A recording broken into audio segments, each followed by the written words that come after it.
Hey guys, tonight we're diving headfirst into a blizzard of memory, marketing, and holiday magic. The tale of how 1950s America didn't just honor Christmas. They wrapped it, amplified it, and exported it worldwide like the planet's biggest gift basket.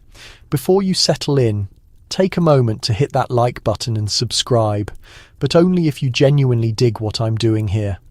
Drop a comment letting me know your location and what hour you're tuning in. If it's after midnight and you're tucked in bed with a treat, you're absolutely nailing it right now. Lower those lights, turn on a fan for that chilly Arctic atmosphere, get comfortable, and perhaps wrap yourself in a blanket so outrageously festive it triggers your sinuses. Tonight you'll travel through a realm of metallic trees, shopping centre Santas, and post-war Americans so pumped full of holiday punch and commercial jingles that even their sleepwear had more seasonal cheer than most people's entire existence. Let's take a breath for a second. Have you ever thought about what Christmas actually felt like before everything turned plastic and illuminated? Why did Americans suddenly begin sending millions of Christmas cards to folks they deliberately dodge? Who really determined that fruitcake deserves to exist? Was there ever an era when tinsel was viewed as a safety risk, not a dietary staple for small children? Why does the entire planet believe Christmas tastes like Coca-Cola? And what's it like waking up in an age when your sole holiday anxiety was detangling 50 yards of extension wire for 5 glass bulbs and perhaps worrying that your neighbour's outdoor reindeer display was dominating the Cold War? Congratulations, you've just awakened in 1954 wearing sleepwear with an elastic band you can't really comprehend, and you're about to learn how America marketed Christmas to the planet. Good luck. Congratulations. You're living in a development so fresh the trees are still recovering from being relocated. It's the age of matching ranch houses and flawless yards. Snow is coming down. Bing Crosby is playing on the radio, and your task is to act like every twinkling light on the street isn't the beginning of an extraterrestrial arrival. Let's paint the picture. You wake up in a bedroom the size of a postcard, sunshine already reflecting off the ice on your windows. Windows that, by the way, are so fragile that a persistent squirrel could likely breach them and establish a household. The world beyond is covered in perfect snow, at least until somebody's youngster attempts to construct a snow fortress and instantly quits to go watch television. There's a synthetic wreath on your door and a general feeling that, yes, every single dwelling on this block is an architectural duplicate of yours, right down to the peculiar area in the living room where the carpet never quite sits properly. Walk outside for the morning newspaper. Don't fall. The driveway has been recently coated with that signature suburban mixture of ice and the dreams of city salt trucks everywhere. Your neighbour, Mr. Jenkins, is already outside in his bathrobe, anxiously verifying whether his new string of imported Italian lights surpasses the rivalry. There's an implicit suburban competition unfolding here, one where peace on earth is understood as triumph through maximum brightness. The outcome? A street that radiates so intensely it could likely be spotted from orbit, or at minimum from the adjacent county. You detect it before you observe it, the happy clanging of aluminum trash bins and the faint, unmistakable noise of Christmas music blaring from a portable transistor radio.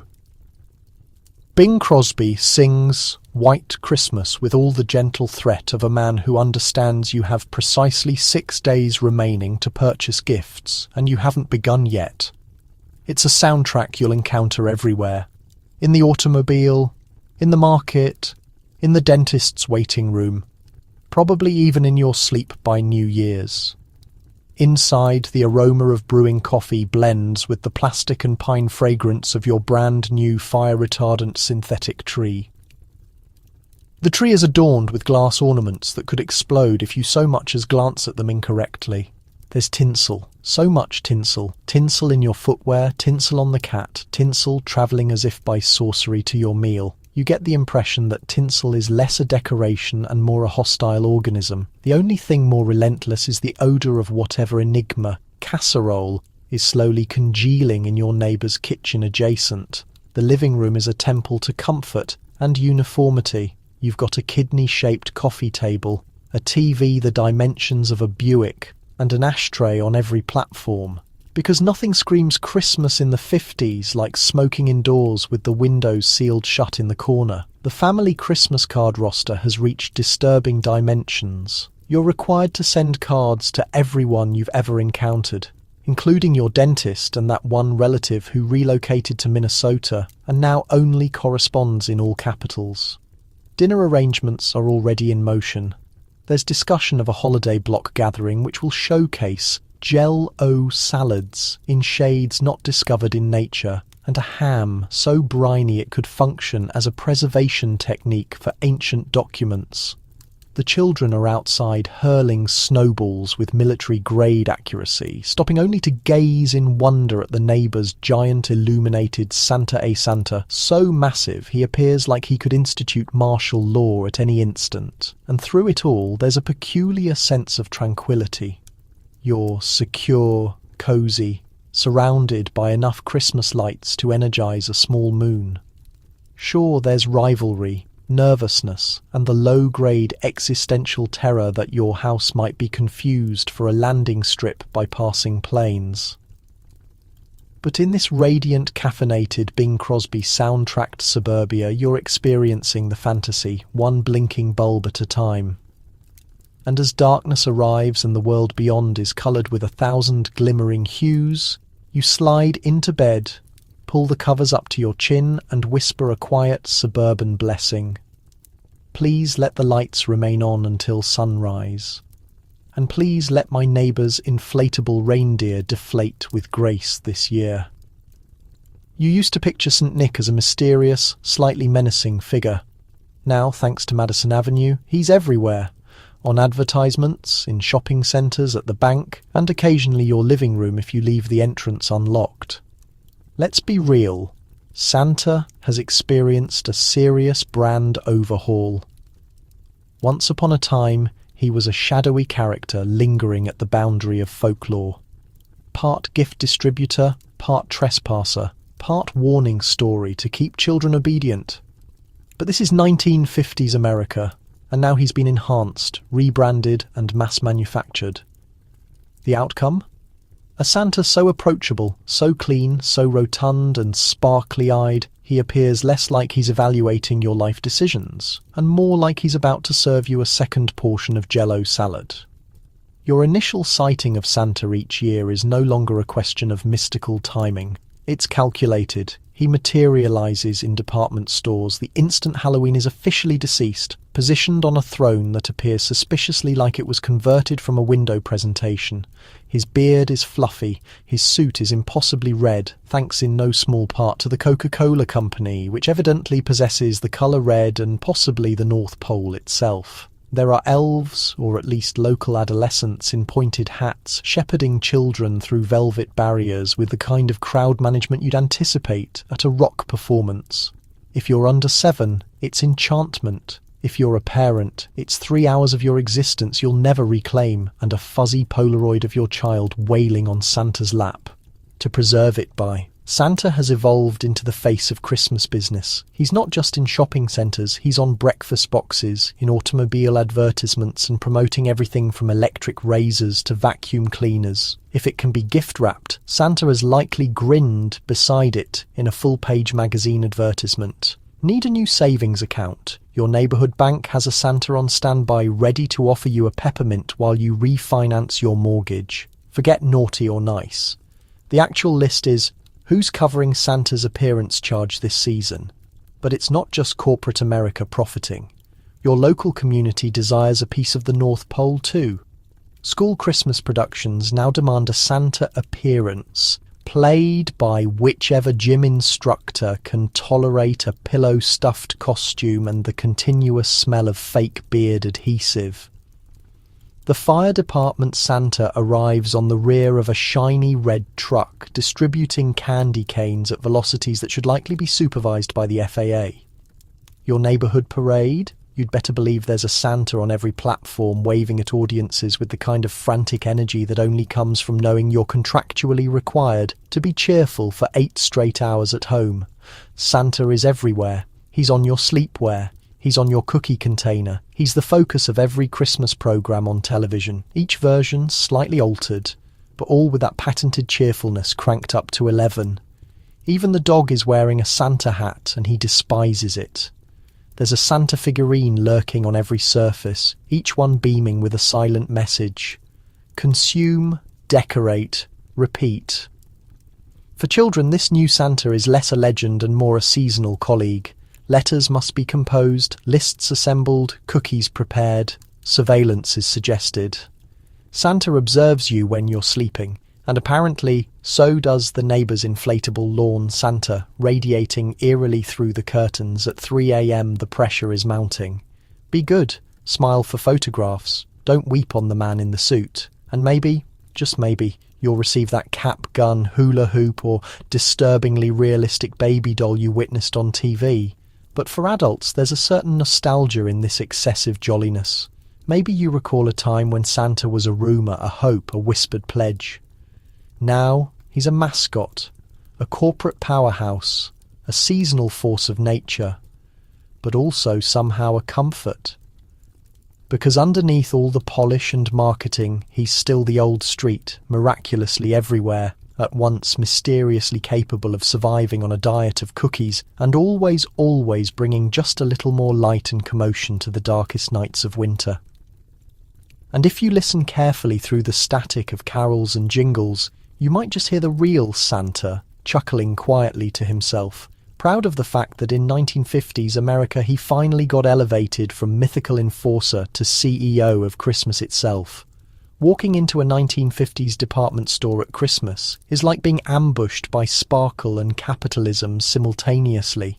There are window presentations so intricate they should qualify as Olympic events, and somewhere in the rear, a Santa perspiring in a polyester beard is quietly reconsidering his life choices. You stop outside the big glass windows, nose virtually pressed against the glass, steaming up the edges like a kid, because everyone's a kid at Christmas, especially when confronted by animatronic elves pounding away in an infinite loop. Some are missing digits. One has developed a facial twitch. You marvel at a mechanical reindeer that spent the past 3 weeks signalling out, "Help me in Morse code." It's the kind of display that makes you believe in magic, or at least in overtime compensation for window dressers. Inside, the air is dense with anticipation, perfume samples and whatever mystical substance they use to polish the linoleum floors. Every sense is bombarded at once. The music is loud, so loud you suspect it's actually a psychological experiment. And it's always silver bells. Always. The lights are so bright you briefly contemplate sunglasses, and you have the creeping suspicion that if you touch anything, a store detective in a reindeer tie will materialize to assist you. It's a holiday wilderness. You navigate a crowd composed of mothers in heavy wool coats, kids hopped up on candy canes, and grown men in fedoras frantically searching for anything that might qualify as a thoughtful gift for someone they barely know.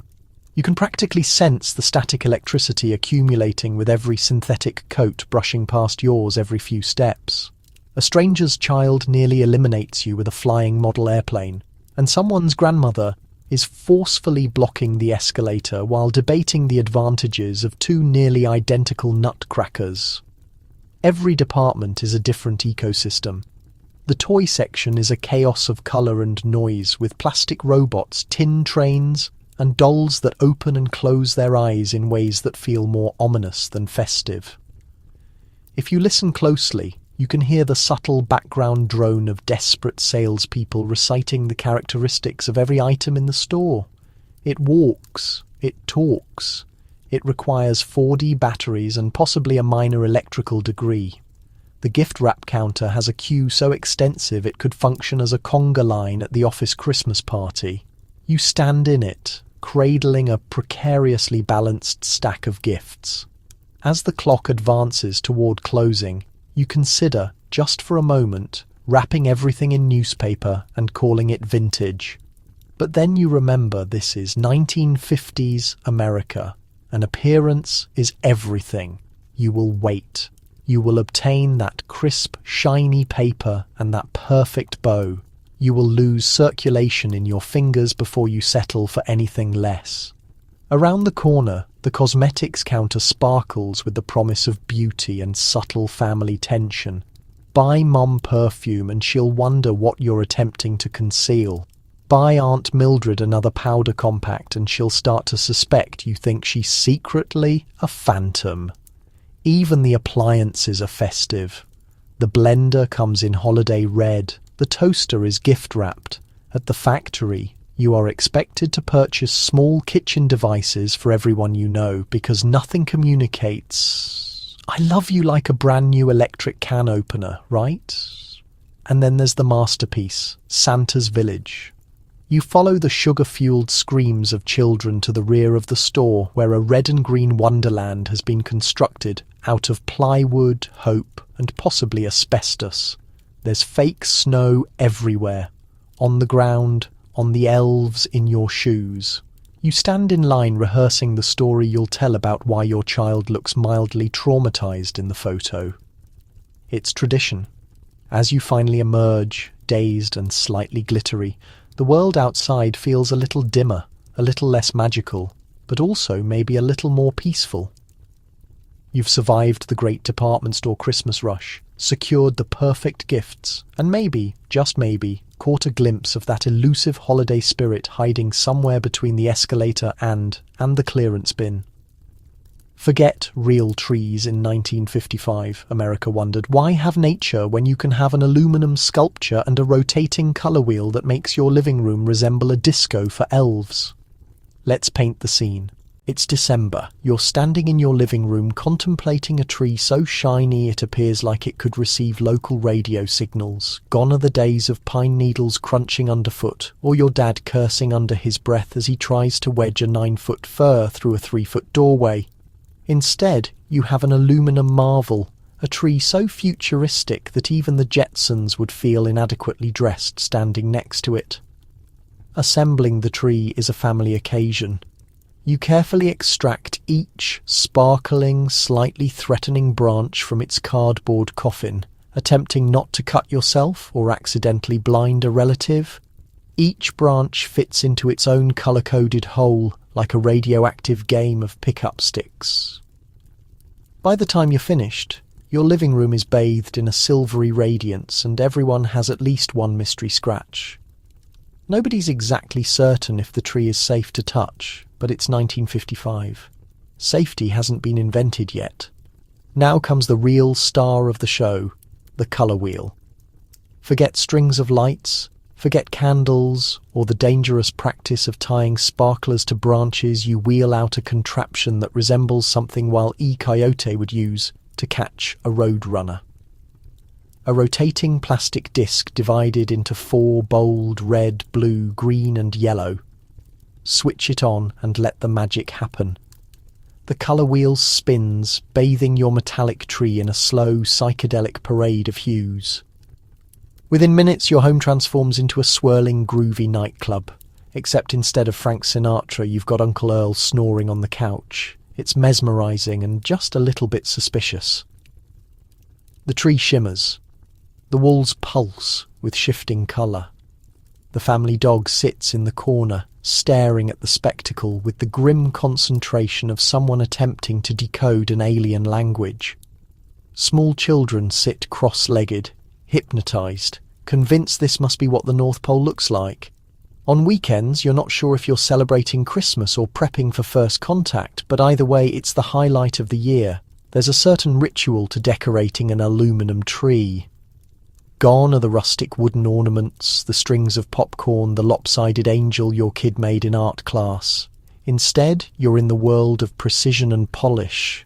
Glass balls hang perfectly spaced along the metallic branches, reflecting so much light you can inspect your hair from across the room. Tinsel is strictly forbidden. Too much risk of static electricity or worse, igniting a house fire that would make the local news and ruin everyone's Jell-O salad. But there are perks. You never have to water it.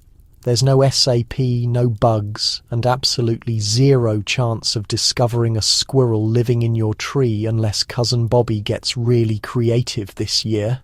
Your house smells like wuss whatever's in the oven instead of an evergreen forest. But you compensate for it by spraying a can of holiday pine air freshener and hoping nobody notices. The scent is more chemical spill than winter wonderland. In this atomic age, your Christmas tree isn't just a decoration. It's a status symbol, a conversation piece, and possibly a minor health hazard. Neighbourhood kids peer in the window, awestruck. Your neighbour leans over the fence and asks, "Where'd you get that beauty?" As if you've just driven home in a Cadillac. You feel like a pioneer boldly going where no living room has gone before. And as the night settles in, you dim the rest of the house, letting the colour wheel turn and the aluminum branches shimmer in their artificial glory.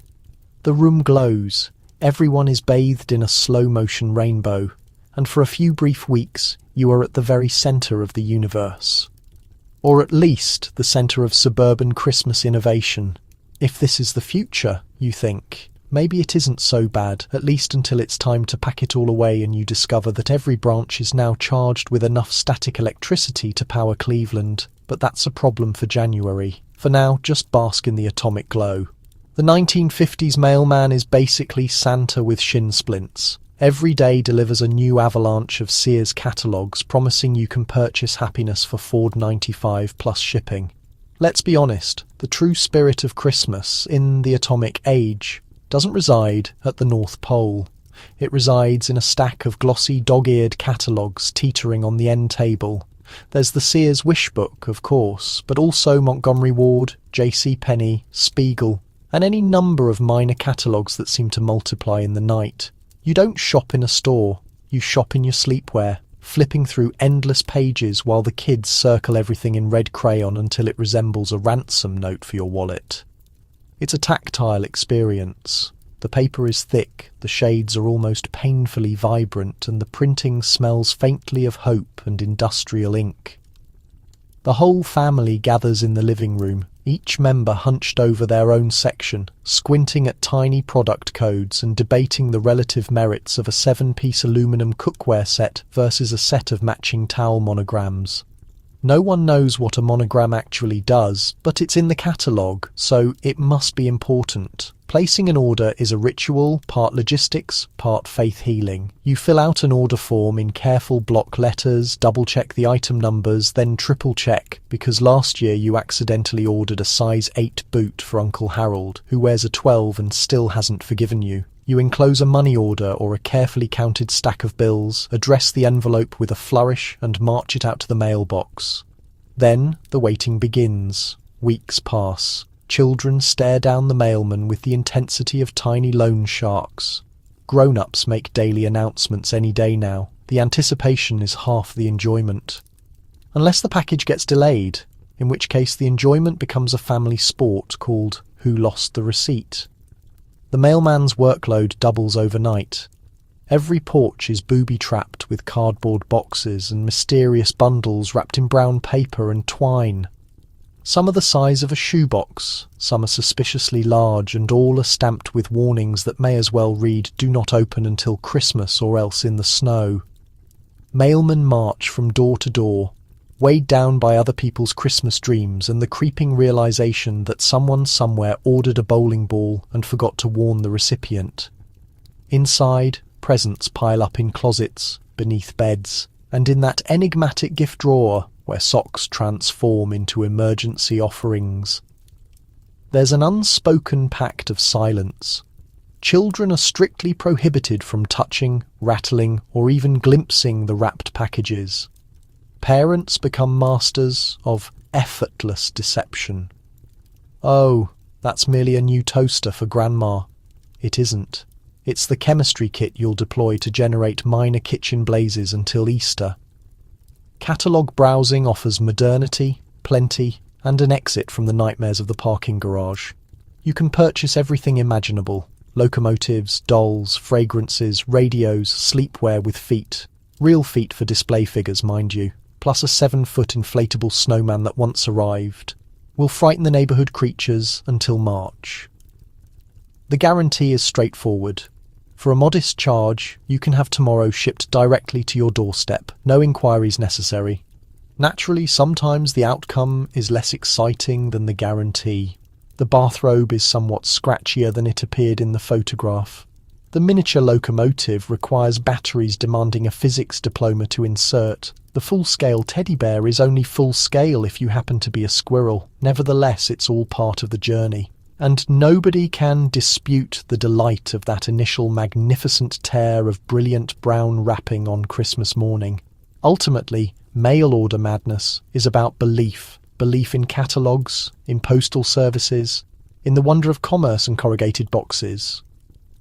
As the snow drifts outside and you grip your newest catalogue, marking and fantasizing and perhaps trusting just slightly in wonders, you understand the genuine gift is knowing you can order a bread box at 3 a.m. and that somewhere a weary mailman is ensuring it reaches you by Christmas Eve. Gift-giving once was straightforward. Now you're supposed to purchase everyone in your life something that flawlessly captures their essence, or at minimum, their sock measurement. The stress is sufficient to make you long for coal. Let's discuss expectations. Once upon a time, a pleasant orange in the bottom of a stocking or a fresh pair of mittens would suffice. In the post-war 1950s, that's practically social banishment. The expectations are elevated now, courtesy of the enchantment of television catalogues and what experts call keeping up with the Joneses. You exist in a reality where your mother-in-law anticipates not merely a gift, but a meaningful token. The neighbour's child anticipates a robot that strolls, speaks, and potentially reports communist leanings. Even your dentist might be insulted if you don't deliver a box of chocolate-coated apologies. The pursuit for the perfect present commences innocently enough. Perhaps you compile a list. Perhaps you harbour a bit of optimism in your chest. That optimism endures roughly 10 minutes, approximately as long as it requires to comprehend nobody in your household has any genuine pastimes. And if they do, they're the costly variety. You walk the corridors of the neighbourhood 5 and dime grasping a partially filled basket and a 1,000-yard gaze. Everything becomes indistinct. Is Dad more of a necktie with novelty reindeer fellow or shaving equipment shaped like a spacecraft? Should you venture another fruitcake, or is that simply inviting a future resentment? You begin to doubt yourself. Last year you purchased Aunt Ruth a hand mixer. She professed to adore it, but you're troubled by the manner she stated, "Oh, how practical." This year the expectations are elevated. You're not simply shopping for a present. You're assembling an experience. Every advertisement on television insists that your family's contentment depends on the correct brand of fragrance, the newest model of toy locomotive, or a meat slicer so formidable it could serve as a defensive instrument in case of burglary. It's a minefield. You venture into a department store hoping inspiration will arrive. Instead, you're attacked by 3 separate salespeople, each brandishing a bottle of cologne. Like a weaponized blunder, a Christmas carol plays on an infinite loop. And the illumination is so intense that you begin to hallucinate counsel from the ghost of Christmas shopping past. Simply get socks and inform them it's tradition. The expectations escalate, somewhere between the world's most comfortable slippers and electric blanket. Extra shocking, you surrender all sense of logic. You find yourself genuinely considering a subscription to Canned Ham of the Month or a lamp designed like a pineapple. You purchase 2 just in case you realise you've been clutching a box of monogrammed napkin rings for 15 minutes and you don't know anyone who uses napkin rings, much less has the sort of lifestyle where a napkin requires monogramming. And then naturally there's the wrapping. In the 1950s, wrapping paper is a competitive pursuit. It must sparkle, it must glimmer, it must demand enough tape to keep a medium-sized creature securely attached for transportation. You cut, you fold, you tape. You attempt not to curse in front of the youngsters. The outcome is either a masterpiece or a crumpled sphere of paper so pitiful it needs to be concealed at the rear of the tree. You compare your pile of gifts to the advertisements on television. Why don't your boxes appear that square? Why does your ribbon perpetually twist in that one profoundly insulting manner? Why does Uncle Jerry still maintain you forgot him in 1949? In the end, It's chaos, stress, and a touch of optimism. Perhaps you'll discover the perfect gift. Perhaps you'll simply discover something that won't get re-gifted to you next year. But as you ultimately collapse on the sofa, encircled by packages and the subtle scent of Scotch tape, you comprehend the genuine tradition isn't perfection. It's panic, improvisation, and the optimism that this year everyone will recall the authentic meaning of Christmas. You attempted your best, and nobody received coal. Not even you. Suddenly, it's inadequate to give a gift. You must envelope it in glossy, garish paper and enough tape to survive a nuclear explosion, because nothing communicates love like 3 layers of impenetrable cardboard. You might assume wrapping paper is a trivial matter, something you can improvise at the final minute with the comics section or a grocery bag. Not in the 1950s. This is the period where presentation is everything. If your gift isn't wrapped in a blizzard of glitter metallics and a ribbon so brilliant you can observe your worried reflection in it, you might as well not bother appearing. In the perception of suburban society, a naked present is an act of warfare. It's the equivalent of appearing to a dinner party in nothing but your socks and a hopeful grin. Let's discuss the selections. There's classic red and green, naturally, but also shimmering gold, silver, plaid, polka dots, Santas performing the cha-cha, and reindeer in hats that appear suspiciously like your Uncle Phil. Every store has an entire corridor dedicated to gift wrap, towers of paper rolls in a colour range unknown to science. There's cellophane, there's flocked velvet, there are sheets so slippery they resist human hands, folding themselves into origami disasters as soon as you touch them. You commence with good intentions. You clear the kitchen table, summon your supplies, scissors sharp enough to slice glass, a mountain of tape, and a sense of optimism you absolutely don't merit. The initial box seems straightforward enough. Lay out the paper, estimate the size, and make the first fateful cut too small. You attempt to patch it with an extra fragment, but now there's a suspicious bald spot right on top. Maybe if you position a bow on it. No, now it appears like you're concealing evidence. On to box 2. This time you overcompensate, utilising enough paper to insulate a mid-sized dwelling. You wrap, you fold, you tape, you mutter. The corners are a catastrophe. The tape adheres to everything except the paper, and there's glitter everywhere. On your garments, your dog, and in places you'll be discovering until Valentine's Day. The final result is lumpy, crinkled, and approximately as elegant as a potato in a prom dress. And then there's the tape. In the 1950s, tape is both a tool and a philosophy. More is perpetually better. Run it along every seam, reinforce the corners, seal the edges, add an extra strip for fortune. The finished product is less a wrapped present and more a vault. The only entrance is with a crowbar or a series of tactical explosives. Children on Christmas morning are forced to wrestle each gift like a small alligator. There are casualties, bent fingernails, lost patience, the occasional family dispute over who has the sharper scissors. Gift tags become their own category. Some are elegant, gold-scripted and attached with twine. Others are to you from me masterpieces written in panic 5 minutes before the gathering. The wrapping is so elaborate that half the time people forget what's inside. The genuine thrill is in the unveiling, a slow-motion battle of paper and tape that ends with a tiny gasp of triumph as the box finally surrenders.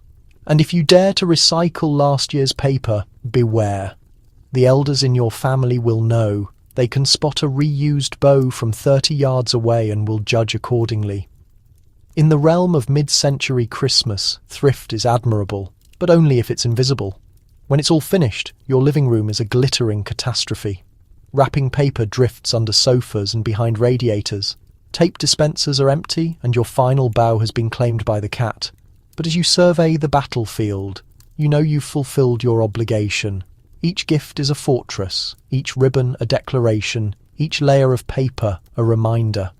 In the atomic age, the genuine miracle isn't what's inside the box. It's the reality that you managed to wrap it at all.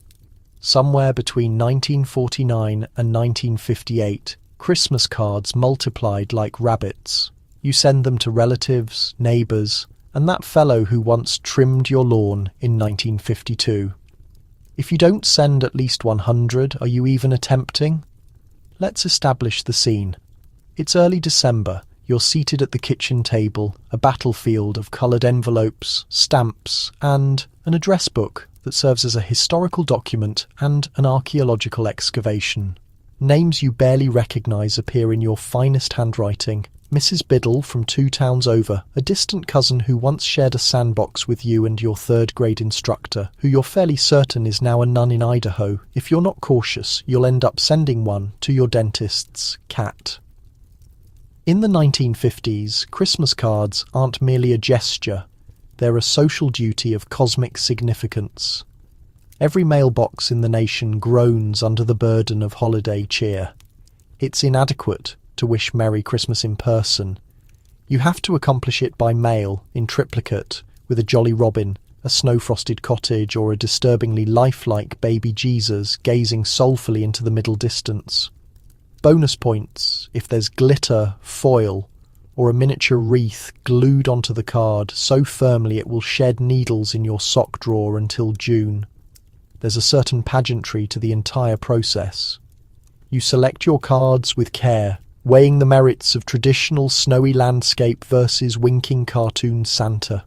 You debate whether you're the sort of family that sends out a photo card, matching sweaters, awkward grins, everyone blinking in unison.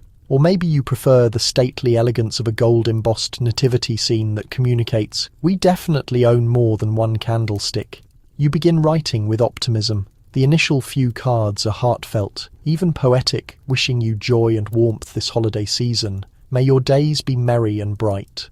But by card number 30, the greetings and messages grow terse. Your handwriting devolves into hieroglyphics, and your festive mood has been replaced by an existential numbness only cured by eggnog and carpal tunnel exercises.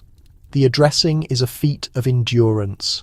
You flip through your Rolodex, which contains everyone you've ever encountered, plus several people you suspect are fictional. There's a hierarchy to observe. Relatives first, then friends, then neighbours, then obligatory others. These include your boss, your mailman, your child's instructor, and the couple across the street who still haven't returned your rake from 1951. The further down the list, the less personal the message. Merry Christmas from the Smiths becomes warm regards. And finally, just Bob. And then there's the stamps. In 1950s, America, stamps are currency, hoarded, coveted, and occasionally hidden from other family members. Someone always runs out at 9:30 in the evening, prompting an emergency run to the corner store, where the sole available option is a sheet of commemoratives featuring a president who appears deeply suspicious of your handwriting. Mailing the cards is another adventure. You parade down to the corner mailbox with a stack so thick it could qualify as structural insulation. The mailman, already teetering under the burden of everyone else's goodwill, gives you a look that communicates, "I know where you live." You're merely one of millions performing this annual ritual, each envelope a tiny, papery lifeline to a realm before text messages and holiday group chats. And when the cards begin arriving, oh, the glory. Your mantelpiece becomes an exhibition space. Cards are arranged with military precision, propped up with tape and optimism, the pride of your living room. Every guest admires your bounty. So many cards, they gasp as you humbly explain that you simply know a lot of people. You attempt not to mention that half of them are from the insurance company and the other half are from people who still call you Patricia, even though your name is actually Denise. In the end, you collapse onto the sofa, glitter on your hands, a paper cut on your finger, but a sense of accomplishment in your chest.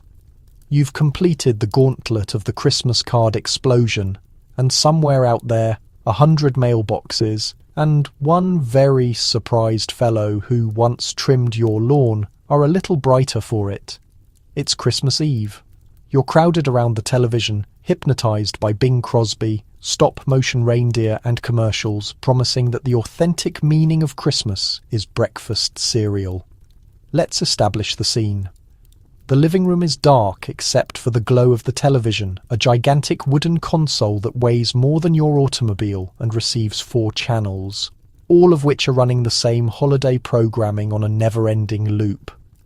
You and your family have squeezed onto the sofa, arms pressed so close together it's basically an exercise in advanced origami. The dog is on someone's feet. Grandma has claimed the best seat with an unobstructed view, and Dad is fidgeting with the rabbit ears, convinced that if he holds his breath and leans to the left, you might get the picture in full colour for at least 3 seconds. On the screen, Bing Crosby is crooning about white Christmases as if snow is guaranteed and not simply the result of some meteorological blackmail. The annual parade of celebrities, Perry Como, Dinah Shore, a ventriloquist's dummy with questionable morals, parades across your screen in a haze of tinsel and technicolor.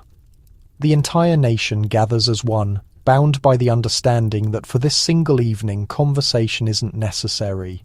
You simply fix your gaze on the illuminated screen and absorb the festive cheer transmitted directly from New York or perhaps a storage facility in New Jersey. Then arrive the animated features. This marks the pinnacle era of stop-motion artistry, where caribou move as though they've recently discovered physics, workshop helpers sport brows substantial enough to serve as winter accessories, and Father Christmas's operation resembles a hallucinatory vision endorsed by the metal fabrication sector. There's something comforting about Rudolph's mechanical shuffle, something profoundly strange about puppets whose eyes move separately from their skulls, and something you know will follow you into your grown years regarding that sanctuary of unwanted playthings. Every several moments the enchantment pauses for advertising intermissions. You're informed that the season isn't merely about affection, unity, or even presence. It's about your morning meal selection. If you don't rise to a serving of sugar-glazed anything, you're essentially disappointing the holidays. Mothers select Cheer Frosto Flakes for optimal seasonal happiness, announces an animated winter figure with vacant eyes. Abruptly you experience remorse for consuming porridge. Additional promotions present an unending sequence of mechanical toys, figurines with lids that separate and connect with an unsettling click, and that particular tabletop amusement you'll accept and promptly misplace every component, definitely by the day after Christmas. The household sits mesmerized, every individual absorbed in their personal dreamlike contemplation. For youngsters, the advertisements represent pure fantasy realization, a window into a reality where every parlor overflows with playthings and every youngster remains perpetually thrilled. For grown-ups, it's a subtle reminder that opportunity remains to stress about insufficient gift purchases or incorrect selections or inadequate sparkly strips, which, the screen confirms, is the primary reason for seasonal disappointment across the country. Sometimes the transmission becomes unclear. You strike the television's edge, following custom. Father ventures behind the cabinet, manipulating cables, potentially wishing to find a magical realm. The household pet responds vocally to a sleigh bell audio element and receives immediate silence from multiple generations. The whole affair provides odd reassurance in an era preceding streaming platforms, preceding immediate access. You view what broadcasts when it broadcasts, and missing it means unfortunate circumstances. You're experiencing it collectively, anticipating the instance when the snowman liquefies or the green creature's compassion expands substantially once more. As the closing acknowledgements appear and the crooner's tone dissolves into a saccharine ensemble, you survey the space. There's scattered popcorn debris, an accumulation of decorative covering awaiting the following day, and an unusual feeling of contentment that exclusively arrives from accomplishing essentially nothing as a group. Television didn't simply dominate the holiday. It transformed the celebration into a shared occurrence, gleaming and moderately absurd. And as you move toward rest, hearing organs resonating with melodies and hymns, you understand the screen's luminescence will persist somewhat longer, colouring the surfaces with seasonal enchantment that for this evening seems genuine. Father Christmas's crimson attire, sponsored by a drink corporation. Every December, the entire planet discovers that contentment arrives in a glass container with accompanying health complications. Let's establish the setting. It's the beginning of the 1950s. You're browsing through printed media, and without warning, there he appears. The gift bringer, more imposing than existence and considerably more refreshed, raising a chilled glass container of Coke as though it's the most sacred artifact. His facial features display more colour than previously, his waistband extends to its maximum capacity, and his gaze sparkles with that perceptive expression exclusively possessed by individuals with unlimited access to fizzy drinks. Disregard ancient legends, disregard the historical religious figure who likely represented more facial hair in religious buildings than facial hair in metropolitan centres. This gift-bringer operates as an industrial capacity cheerfulness apparatus, and he reports straight to Atlanta, Georgia. It's widely recognised Coca-Cola and the winter celebration connect like hanging plants and professional complications. Before the marketing department reached him, the gift-bringer's appearance remained somewhat inconsistent. Occasionally wearing green, occasionally wearing brown, occasionally slim enough to navigate chimneys without creating architectural problems. Introduce Coca-Cola with an advertising initiative so successful it generates nostalgia for periods when hidden persuasion represented merely an intimidating term you couldn't comprehend. They employed illustrator Haddon Sundblom to design the definitive gift-bringer, circular, substantial, and clothed in the corporation's characteristic crimson. The outcome: the seasonal figure you currently observe displayed on advertising structures, transportation vehicles, retail displays, and your adjacent resident's canine. If you observe sufficiently long, avoiding him becomes impossible. Activate the audio device and there's a musical phrase regarding pausing for Coke and benevolence among humans. Travel down the primary thoroughfare and every pharmacy contains a cardboard gift-bringer gripping a container so frigid it's essentially perspiring in the presentation area. Your neighbourhood market operates a special offer where you obtain a complimentary container of Coke with every preserved cake, which, honestly speaking, represents the sole motivation anyone purchases preserved cake. In residences throughout America, the refrigerator contains supplies, the screen broadcasts, and the gift-bringer raises a container encouraging you to experience the authentic product, as though seasonal happiness can be quantified in liquid measurements. It's not exclusively the visual elements, it's the existence approach. The promotions guarantee that a Coke intermission represents everything necessary to endure December. Anxious about purchasing, consumer Coke, relatives creating frustration, Coke, depleted of decorative covering at late hours? There's a container for that situation. The implicit indication suggests that regardless of your difficulties, circumstances will appear somewhat more positive, experience somewhat more pleasant, and shimmer with frozen optimism following a solitary taste. For youngsters, it's enchantment. For guardians, it's the subtle, persistent sound of commercial allegiance developing like winter accumulation. You're not exclusively purchasing a beverage. You're purchasing a modest portion of the Arctic region contained by the millions and supplied with tactical effectiveness. The gift-bringer himself appears less invested in transporting playthings and more concentrated on commercial cooperation. His assistants likely occupy the storage space discussing endorsement arrangements for the following year's transportation vehicle. And therefore every December you perform your role in the substantial, sugary display. You refrigerate the containers in frozen precipitation, release them with gratifying sounds, and imagine that the carbonation possesses slightly more enchantment during this period. You position multiple containers on the shelf resembling seasonal illumination and suspend Coke-related ornaments on your metal celebration structure.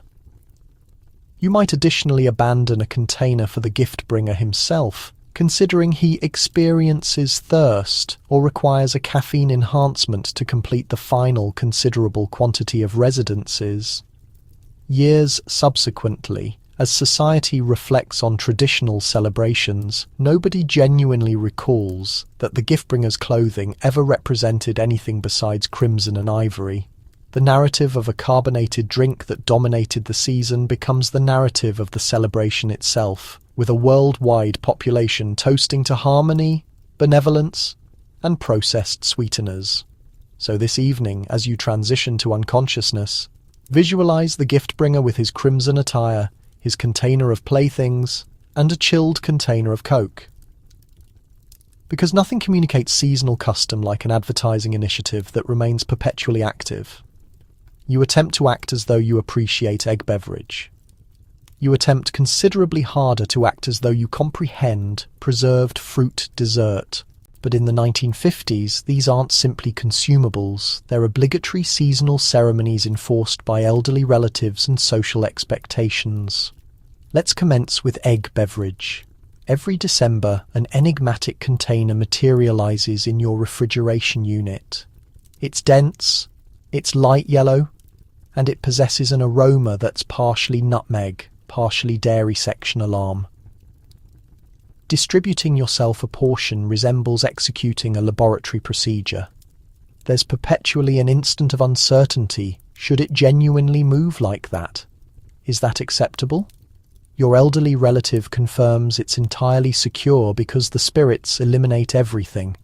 This, in 1950s reasoning, represents the exclusive medical guidance you require. The initial taste represents a character evaluation. If you're a youngster, you obtain the alcohol-free variation. Sweetener, dairy, eggs, and such substantial nutmeg, you momentarily experience a Victorian celebration. If you're a grown-up, the formula requires sufficient bourbon or rum to make you disregard you ever possessed gustatory receptors. Regardless, you act as though it's delightful while privately questioning if anyone has ever consumed an entire portion. Visitors remain stationary, containers perspiring in their grasp, producing courteous sounds. So celebratory. While the household canine circles the space, wishing someone will release a splash on the floor covering so he can examine. But then arrives preserved fruit dessert, the genuine evaluation of your seasonal enthusiasm. Preserved fruit dessert represents less of a confection and more of an obstacle, presented by history. Nobody recalls when the initial preserved fruit dessert was produced, but by the 1950s, it's omnipresent. Enclosed in treated paper, filled with sufficient preserved fruit to energize a modest aircraft, and substantial enough to be categorized as an impact weapon. In numerous regions, you accept one from a remote aunt annually. Regardless of your redistribution efforts, additional ones materialize. It's the exclusive consumable, recognized by research, that remains both consumable and entirely resistant to temporal progression. Presenting preserved fruit dessert represents a household occasion. Presenting. Someone penetrates it with a blade intended for residential protection, and an adhesive portion surfaces, decorated with glistening fragments of crimson and green mysterious fruit. Your male parent insists that it enhances with duration, which likely applies to dairy products, but seems like an inadequate justification. Here you consume a fragment with the gravity of a spiritual ceremony, masticating cautiously so you don't damage a dental restoration on a concealed nut or whatever industrial substance maintains its structure. There's a ranking of responses. Some courageous individuals profess to adore it, maintaining that the hidden element is saturating it in brandy, as though spirits represent the resolution to all existence's frustrations. Others select the strategic evasion approach, relocating it around their dish, presenting it to the household pet, or discreetly positioning it behind the heating unit, where it will exceed the international standoff. Still, preserved fruit dessert continues, the culinary equivalent of atomic aftermath. You can't eliminate it, and it's likely emitting luminescence in darkness. Meanwhile, the dining surface struggles under the mass of additional seasonal presentations. Gelatin preparations trembling in their containers, spiced biscuit figures with moderately disturbed expressions, and receptacles of solid confection that have consolidated into geological structures. Yet nothing generates more disagreement than the egg beverage versus preserved fruit dessert discussion. Each generation possesses its advocate. Great Aunt Mabel, grasping her container of beverage, presents a discourse about custom. Uncle Howard, consuming a third portion of preserved fruit dessert, maintains it's a developed preference like improvised music or black candy or completing a distance race. But here's the hidden truth. Nobody desires to be the initial to sever the connection. If you acknowledge you detest egg beverage, you risk removal from the household photograph. If you discard the preserved fruit dessert, your elderly relative will somehow discover, regardless of how many postal regions separate her location. So you persist, you consume, you masticate, you express bravery for the photographic device as another gelatinous portion descends. And subsequently, as you recline in rest, digestive systems rotating with nutmeg and preserved citrus, you comprehend that this annual struggle for consumable dominance represents what the celebrations genuinely concern. Persistence, sentimentality, and the unbreakable principle that in 1950s America you never refuse elderly relatives, not when she's observing, not even to preserved fruit dessert. You suspend ornaments that resemble less like vegetation and more like orbital satellites. Your summit decoration appears sharper than your adjacent resident's automobile. This represents advancement. Let's establish the setting. It's the 1950s, and you're existing in the pinnacle period of American hopefulness, where every parlor represents a presentation space and every celebration structure represents a trial ignition. This year's seasonal decoration isn't about custom, it's about direction. Eliminated are the periods of popped corn garlands and handcrafted celestial beings with irregular yarn hair. Now it's entirely about geometry, metal combinations, and the delicate implication that you are equipped to depart toward Jupiter at any instant. You release the substantial cardboard container labelled Christmas Fragile Somewhat, and contained is a spectacular assembly of glass and chrome. The ornaments demonstrate boldness. Some possess teardrop configuration, others resemble miniature projectiles or atomic celestial bodies, and several appear suspiciously like trial atmospheric devices. They reflect in the illumination, transmitting to every visitor.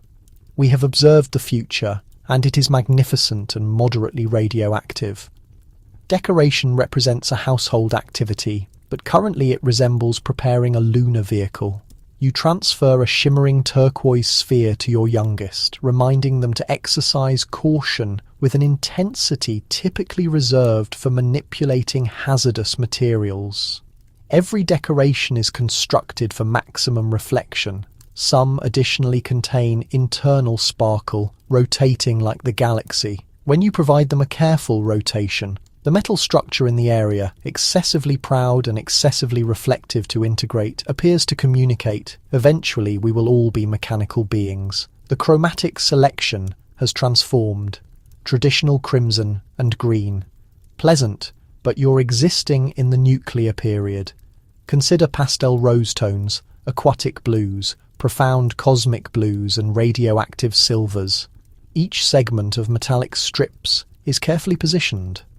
No accumulations, requesting, because balance represents the supreme expression of seasonal dedication. You arrange bubble illumination that produces sounds and effervesces like laboratory procedures. The glass containers, emitting light in radioactive variations of crimson, green and amber, mesmerizing youngsters and perplexing the household feline. Obviously, the ultimate masterpiece represents the summit decoration, a celestial body so angular and geometric it could serve as a historical period weapon. Positioned at the peak, it captures every illumination beam and projects it around the space in spectacular, somewhat threatening configurations.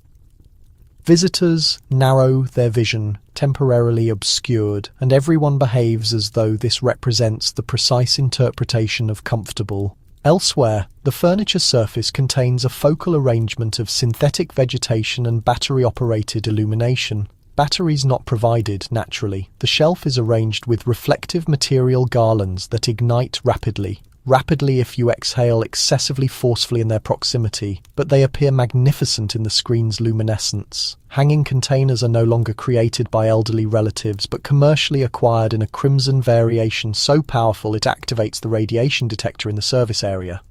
Additionally, the external decorations have participated in the orbital competition.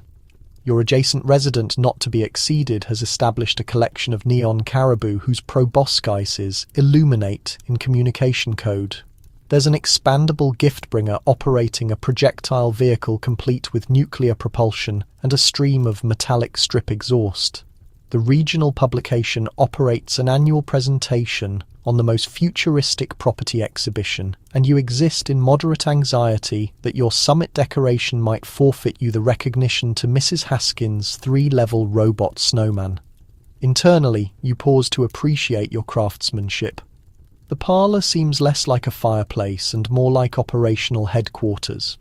There's a subtle scent of atmospheric gas in the environment, combined with the unmistakable fragrance of synthetic evergreen and someone's unsuccessful gelatin preparation attempt. You recline, listening to the crooner vocalize on the audio device while your futuristic decoration projects animated configurations onto the overhead surface.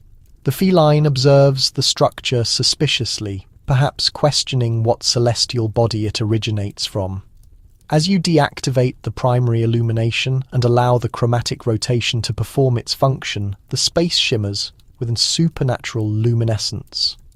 You comprehend that for all the metallic reflection and angular peculiarities, you're still commemorating the identical ancient aspiration that the future will be luminous, pleasant, and perhaps moderately unusual. And genuinely, isn't that what the celebration and the nuclear period concern? You exist in anxiety that the Johnsons across the thoroughfare will exceed you with an expandable gift-bringer. It's not about harmony on the planet. It's about triumph in the residential cold conflict. This is December in 1950s residential areas, where the frozen precipitation may descend gently, but the aggressive enthusiasm is intense. You commence with positive intentions, a basic sequence of chromatic bulbs along the entrance. Refined, even respectable. But the instant you observe the Johnsons transporting a existence dimension illuminated caribou, all agreements conclude. You're not exclusively decorating for the celebration, you're protecting your household's reputation, your asset worth, and your position in the regional social structure. It's a progressive intensification. Initially, it's illumination on the drainage channels, then illumination on the vegetation. By the second week, you're in the property at late hours, enclosing every accessible surface in flashing bulbs, experiencing cold injury risk and moderate electrical danger. Your elevation device is supported against the residents at a geometry that would make safety authorities distressed. Adjacent residents operate vehicles gradually, openings descended, recording observations, potentially gathering intelligence for the following year. There are implicit regulations, naturally. You can't duplicate the Johnsons' concept, but you can attempt to exceed its brightness. They possess a biblical scene. You evaluate a rooftop ensemble of illuminated celestial beings. They establish a substantial confection stick entrance. You commence investigating cost for mechanical assistance on the unofficial market in the 1950s. There's no internet purchasing, exclusively hardware establishments, postal request publications, and whatever you can acquire from your relative's storage area. Every residence possesses its approach. The Coopers, 2 residences distant, pursue volume over excellence, arranging such numerous illumination their property emits light like a radioactive confection. The Petersons are simplicity advocates, professing reduction is superior. But you understand that's terminology for we misplaced the container with our decorations once more. And then there's elderly man Riggs, who hasn't positioned a solitary bulb since the military conflict, but maintains his entrance illumination active all darkness out of antagonism. By the 3rd week of December, your electrical measurement device rotates so rapidly you can perceive its sound. You suspect the utility corporation maintains a silent observation in your recognition. Your offspring's responsibility is to separate tangled sequences of illumination while you express dissatisfaction about the following year will achieve organization. Your partner is responsible for preventing you from attempting any additional roofline acrobatics, but additionally, they can't stop you from constructing a frozen figure with illuminated vision and a disturbingly precise facial hair. And let's not disregard the newest boundary expandable decorations. Abruptly, properties throughout the country are occupied with substantial synthetic gift-bringers, caribou and frozen spheres, all energized by circulation devices that produce sounds like modest aircraft departing at late hours. You develop intense perspectives about expandable aquatic birds, primarily that you will never absolve the Johnsons for being initial. Assessment is rapid and murder without compassion. Youngsters express preference with their extremities, gathering to whichever residence possesses the optimal illumination and complementary confection sticks. Grown-ups evaluate your labor in quiet communication at the postal receptacle. The regional publication operates a best block competition, and the rivalry is so aggressive that Mrs. Bell from distant on the thoroughfare submits a structured objection over a suspected utilization of incorrect season springtime illumination. But it's not entirely anxiety. There's genuine happiness additionally. The darkness before the celebration, you remain external, bundled in coverings, facial features, experiencing sensation from the temperature and the excitement of seasonal conflict. The frozen precipitation emits light in the reflected illumination, chromatic variations twinkling in every frozen section. Adjacent residents, who minimally gesture in July, currently remain, exchanging amusement, distributing heated chocolate, appreciating the craftsmanship for several hours. The rivalry diminishes. You comprehend you've created something collectively, an illuminated, producing sound, moderately absurd winter magical realm. And as you ultimately disconnect the final sequence, extremities without sensation but cardiovascular organs strangely heated, you observe across the thoroughfare and observe the Johnsons gesturing. You acknowledged. Armistice declared until the following year. In residential areas, harmony on the planet is negotiable, but triumph in the illumination conflicts is permanent. Property decorations are achieving more complexity. Is that a frozen figure, or is your adjacent resident constructing a weather-resistant decoy considering Soviet assault? Let's traverse through the residential frozen territory of 1950s America, where every forward property represents a surface and every property owner an imaginative individual. It commences innocently, sufficiently, a synthetic caribou consuming modestly on a covering of frozen precipitation. Perhaps a cheerful frozen figure gesturing by the postal receptacle. But eventually the residential area is converted. Every property becomes a conflict area of imagination, aspiration, and, honestly speaking, implicit psychological conflict. Initially arrive the caribou, constructed from synthetic so durable it will exceed the residence itself. Their crimson proboscises emit light with a radioactive power that makes aviation operators anxious. Some are positioned, some are propelling, and minimally one is perpetually facial surface descended in a frozen accumulation. The casualty of excessive decorating and a powerful winter atmospheric movement. You conscientiously support it returned to vertical position, communicating to yourself that the following year you'll secure it, descended with something more powerful than remaining paltry securing devices.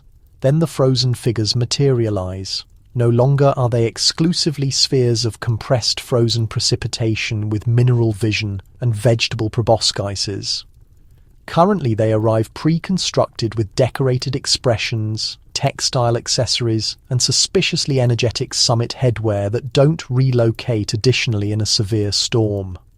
Some possess illuminated abdominal regions, others possess internal cabling and are configured to perform seasonal melody at arbitrary intervals, typically at early darkness hours, creating anxiety for nocturnal mammals and postal carriers similarly.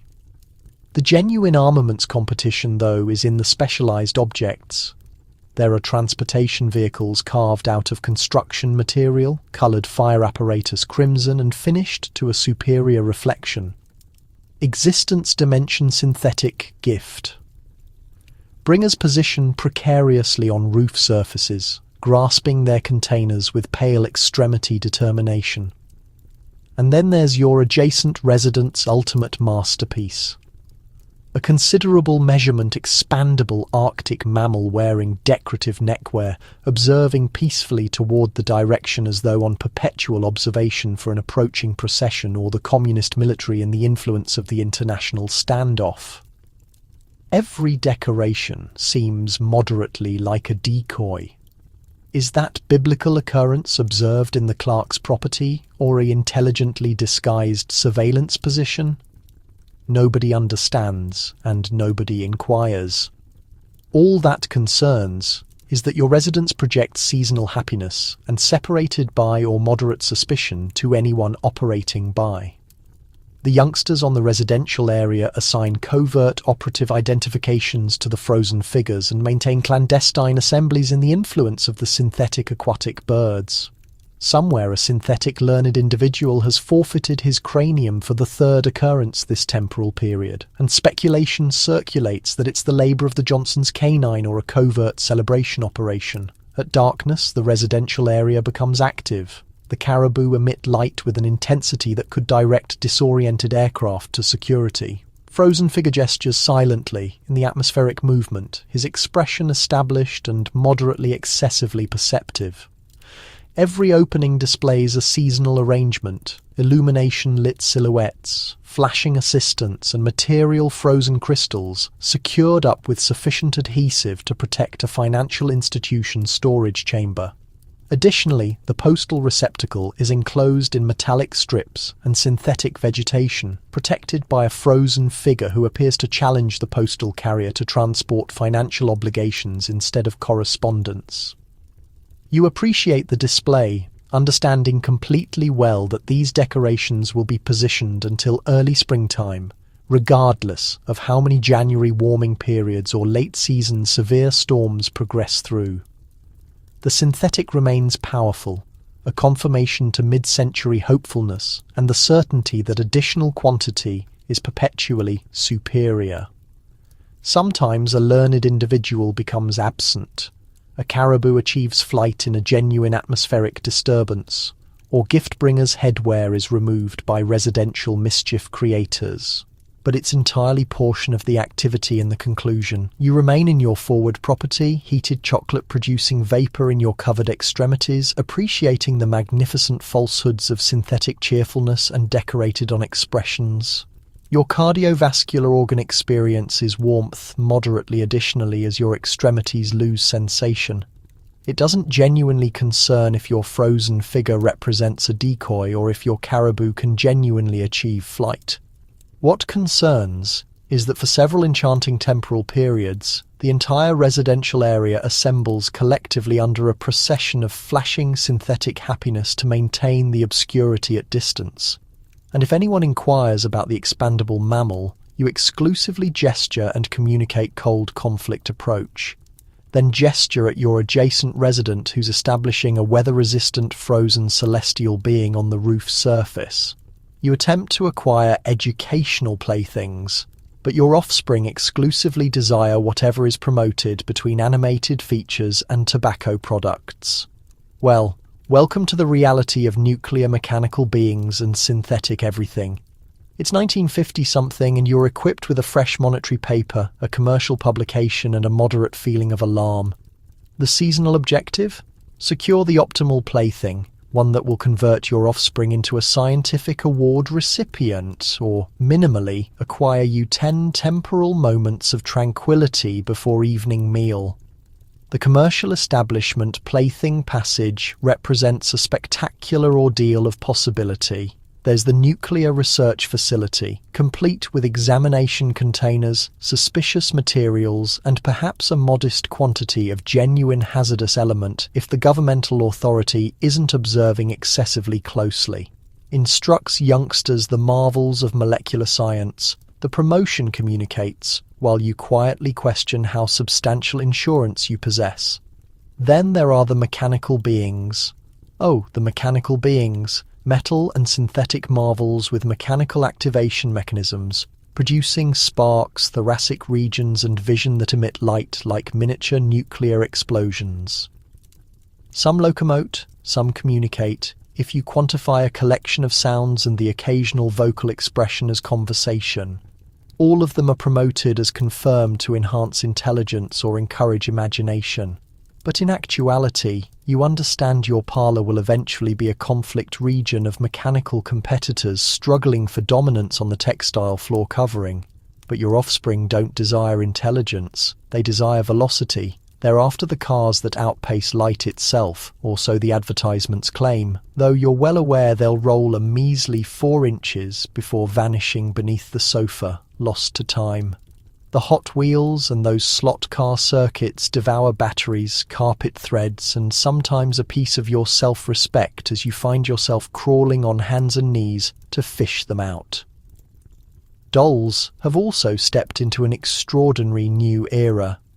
The catalogue spreads overflow with plastic marvels, lids that flutter open and shut, locks that genuinely lengthen, which seems questionable from a scientific standpoint, and clothing collections more extensive than your own wardrobe.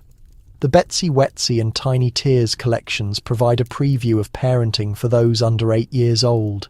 She sips, she weeps, she soils herself. The commercials boast as though that's the height of entertainment and not simply free labour in nappy duty. Don't overlook the tabletop competitions. If you believed Monopoly could wreck family get-togethers, just hold on until you experience Operation, the inaugural game crafted to teach youngsters an early lesson in surgical negligence. Synthetic skeletons, elastic bands, and a buzzing electrical consequence for each mistake. Yuletide joy with an extra helping of stress.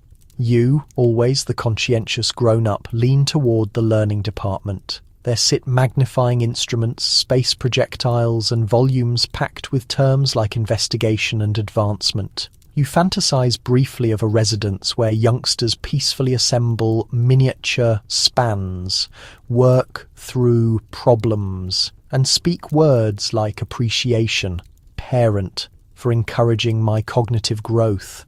Instead, they're fixated on the television, soaking up advertising melodies, observing animated corporate. Mascots pitch the newest in sound producing, illuminating synthetic curiosities. And right when you believe you've settled on something, an announcement echoes through the shop speakers. Shoppers, be sure to browse our special motorized, self-moving, melodic plaything procession. Promise to make everyone in your dwelling lose their minds. Come January 1st, you picture it.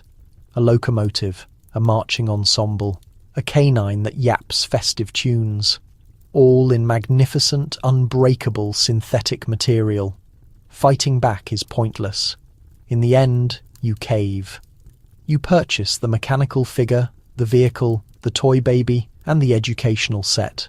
You cover them in sufficient wrapping to withstand atomic disaster, mark each package with shaking fingers, and prepare yourself for the destruction of Christmas daybreak. You'll never triumph. Come next year, the playthings will be even noisier, more luminous, and constructed from synthetics that mock the principles of nature and propriety. But for several brief moments, the youngsters will be content. The residence will echo with the noise of motorized pandemonium, and you'll have weathered another cycle in the nuclear plaything competition of the 1950s. And as you fade into slumber, accompanied by the far-off hum of a mechanical figure and the crinkle of transparent wrap, you'll understand you attempted your utmost. Even if you never locate that miniature racer beneath the furniture again, you're obligated to show up at a seasonal gathering with colleagues. You scarcely stand in a space decorated like an atomic launch facility, masquerading as a frozen paradise. At minimum, there's gelatin. Welcome to the mid-century workplace seasonal gathering where happiness is compulsory and social discomfort is embedded in corporate regulations. Your summons appeared in the identical internal packet as last month's notice regarding improper utilization of the duplication apparatus. You're anticipated to respond with an air of excitement you haven't experienced since Eisenhower claimed victory.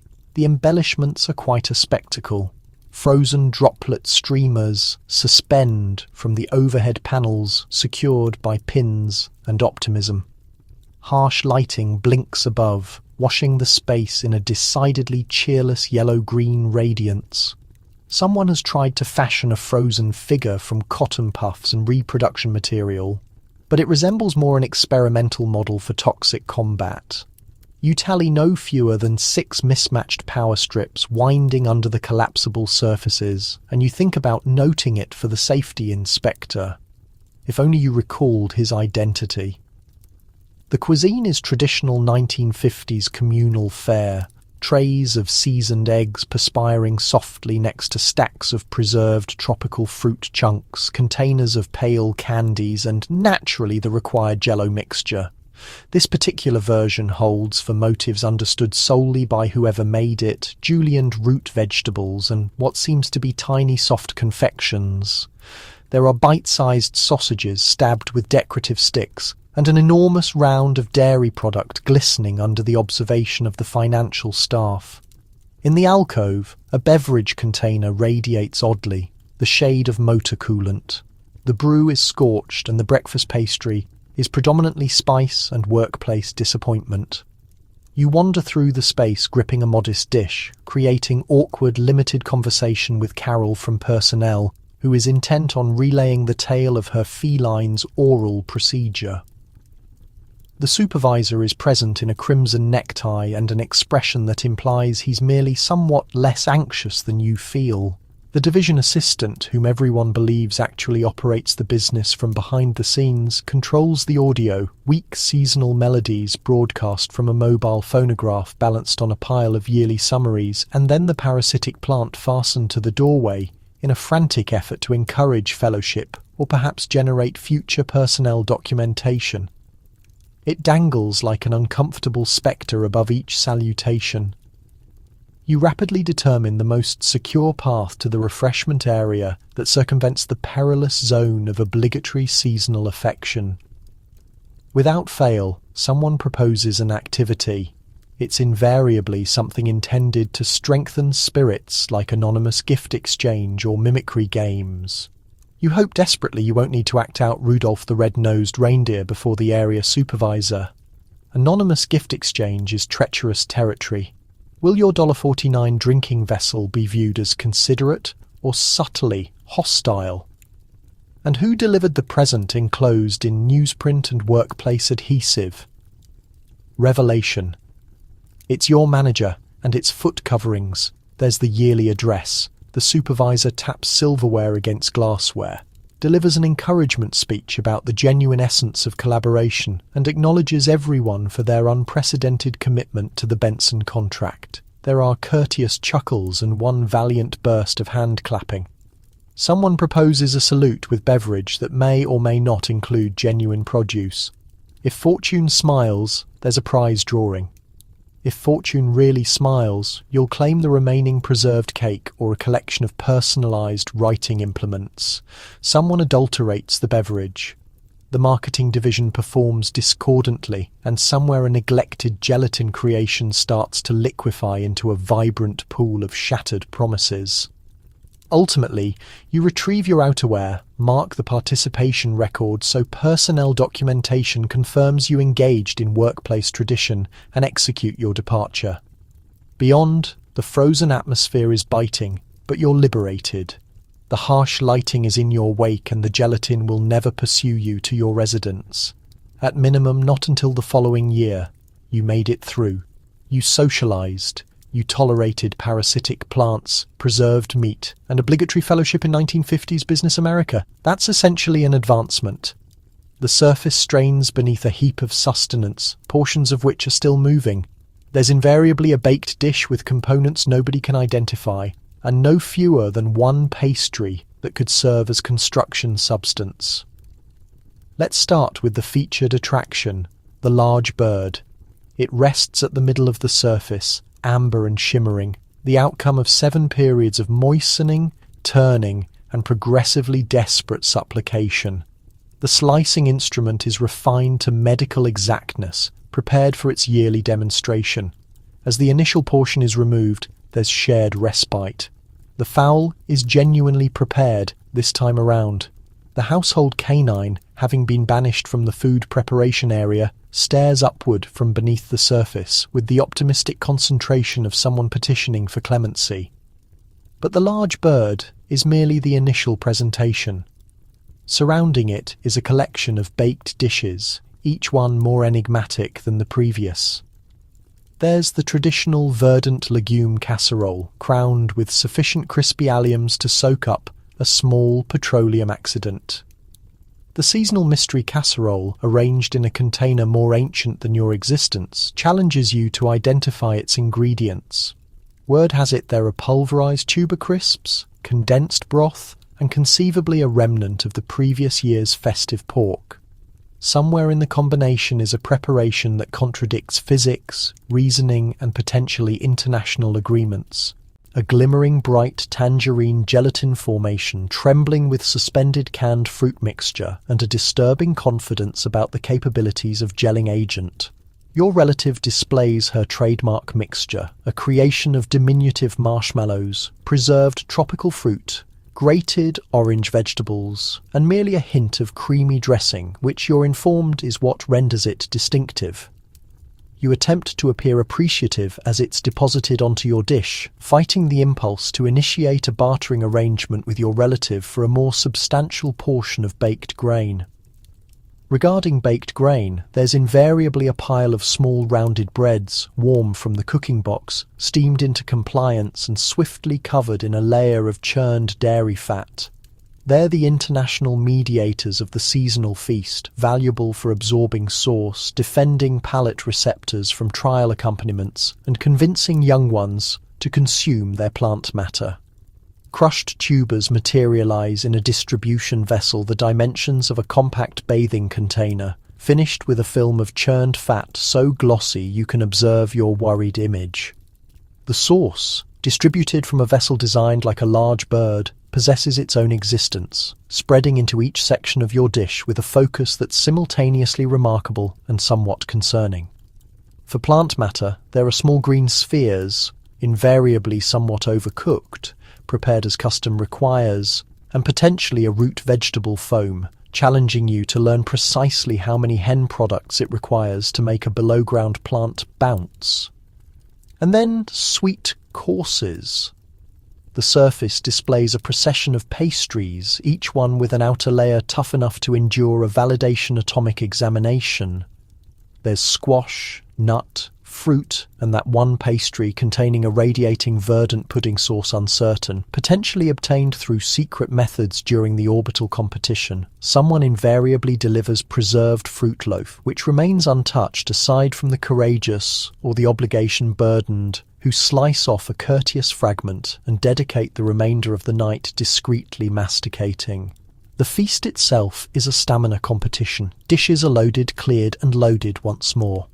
Discussions drift from how's education, to do you recall the Christmas when the canine consumed the filling, to is it secure to consume the verdant gelatin. Everyone attempts to appear engaged as Uncle Harold relates his yearly tale about purchasing a frozen rubber tyre in 1947. When the feast at last concludes, you collapse backward in your seat, one fastener released, observing the remains of a banquet that could have sustained the complete neighbourhood. The remnants are already being transferred into storage containers, some fated to transform into large bird surprise for successive weeks.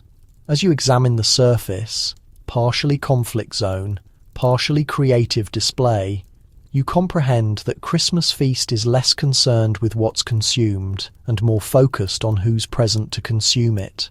And if the gelatin formation survives one more day, well, it's likely invincible regardless. Your seasonal audio selection is controlled by smooth singers, gimmick melodies about pack animals, and a persistent worry that your adjacent resident will commence carolling in the altogether once more. It's the 1950s, and the frequencies are a perpetual storm of seasonal sounds. It commences the morning following Thanksgiving and doesn't cease until the final evergreen needle is cleared from the front room floor covering. Receivers hum from each kitchen, televisions broadcast from each front room, and the recently acquired stereophonic cabinet in the study rotates one circular recording after the next. You attempt to resist it, but opposition is impossible. By middle December, each section of your mind has been occupied by Bing, Nat, and the rodent trio. Initially, the smooth singers Bing Crosby, Perry Como, and Dean Martin establish the atmosphere with vocals smoother than holiday beverage and approximately as prone to induce drowsiness if you remain too near the heating device. White Christmas seeps from each amplifier, so omnipresent that by January 1st you're persuaded it's on a federal circuit. Your parents move gently in the food preparation area, humming together, and for an instant the universe is gentle and miniature globe enclosed, surrounded in smooth sentimentality. You're uncertain if Bing is performing to you or to each American with a receiver, but it doesn't truly signify. The outcome is identical, comfortable, fantasy-like, and merely slightly conceited. But then circumstances become odd. Introduce the gimmick melodies. You detect Dominic the Donkey honking from the receiver, "I want a hippopotamus for Christmas," performed with alarming earnestness. "And all I want for Christmas is my 2 front teeth," which ignites uncomfortable recollections of your personal dental accidents. The recordings jump, the youngsters giggle, and your uncle rotates his vision organs so forcefully you worry for his visual nerves.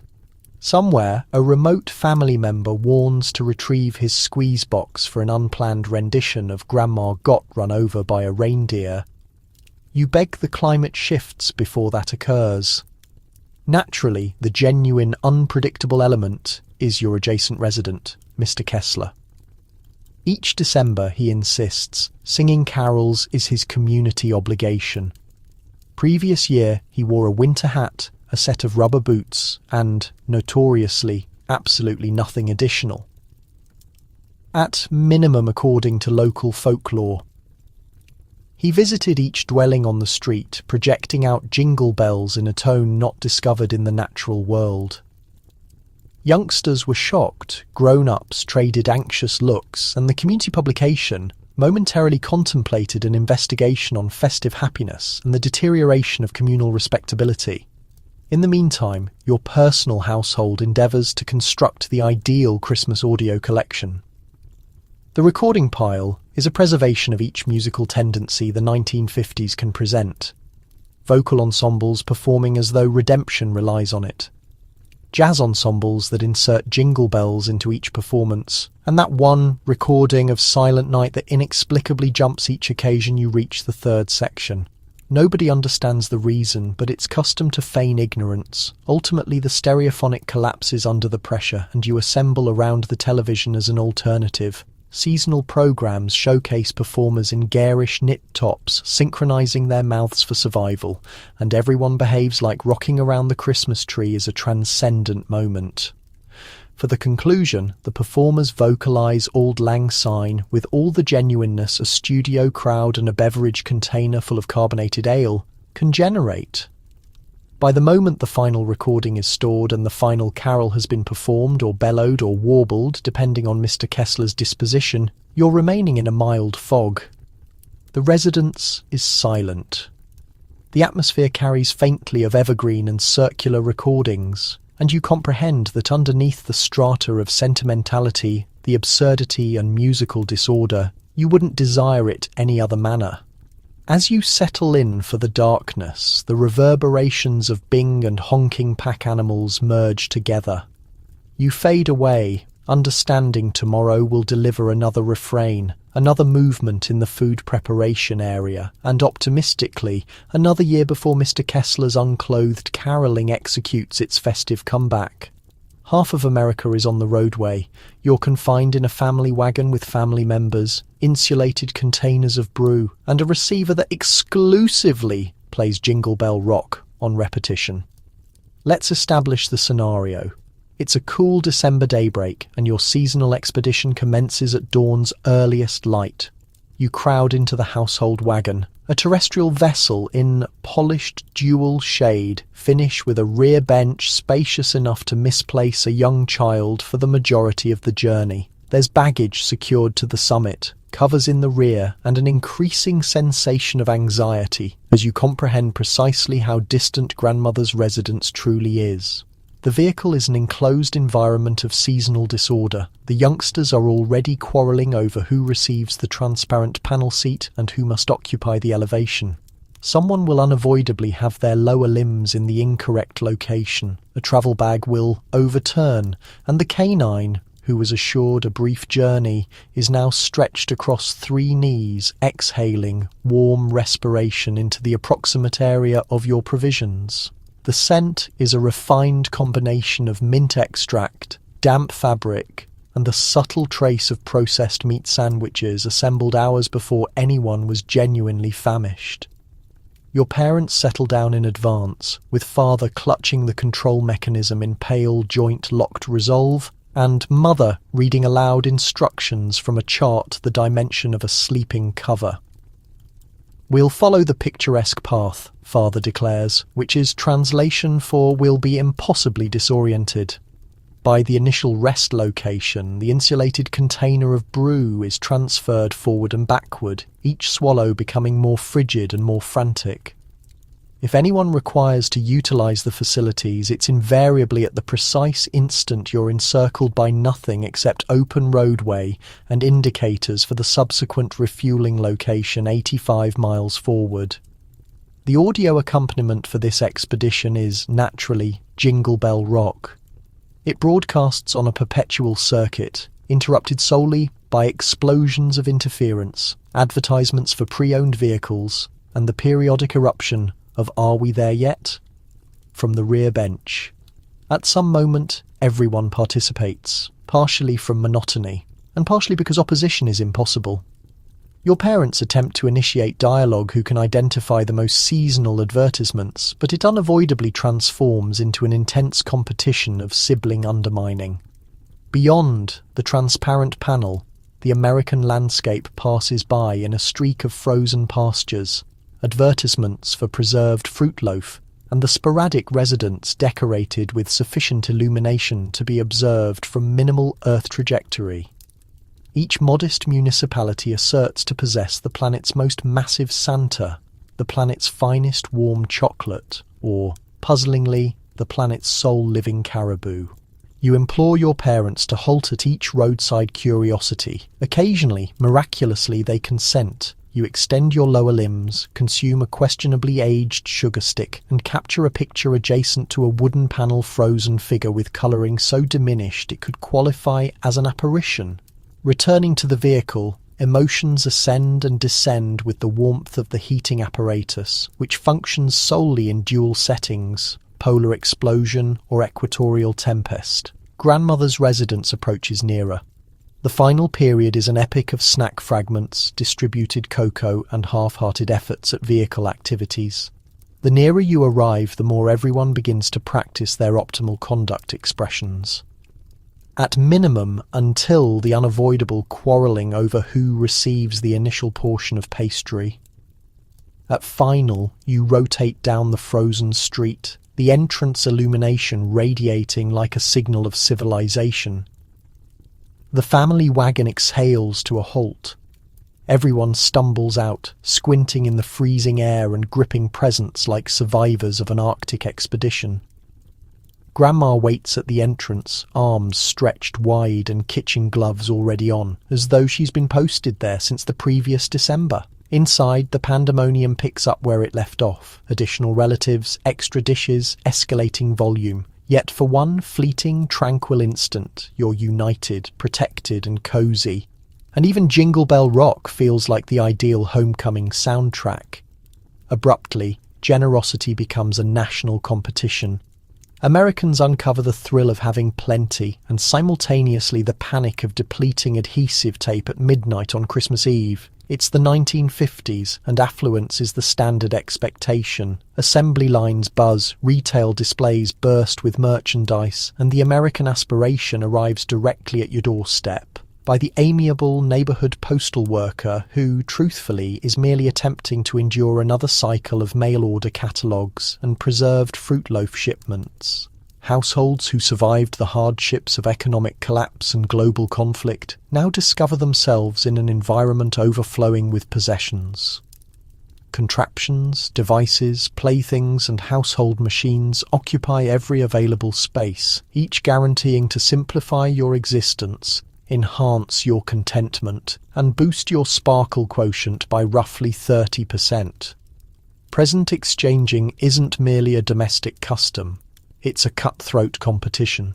You're obligated to purchase tokens for absolutely everyone: kinfolk, companions, educators, delivery personnel, and that particular neighbour who previously tended your flowering plants.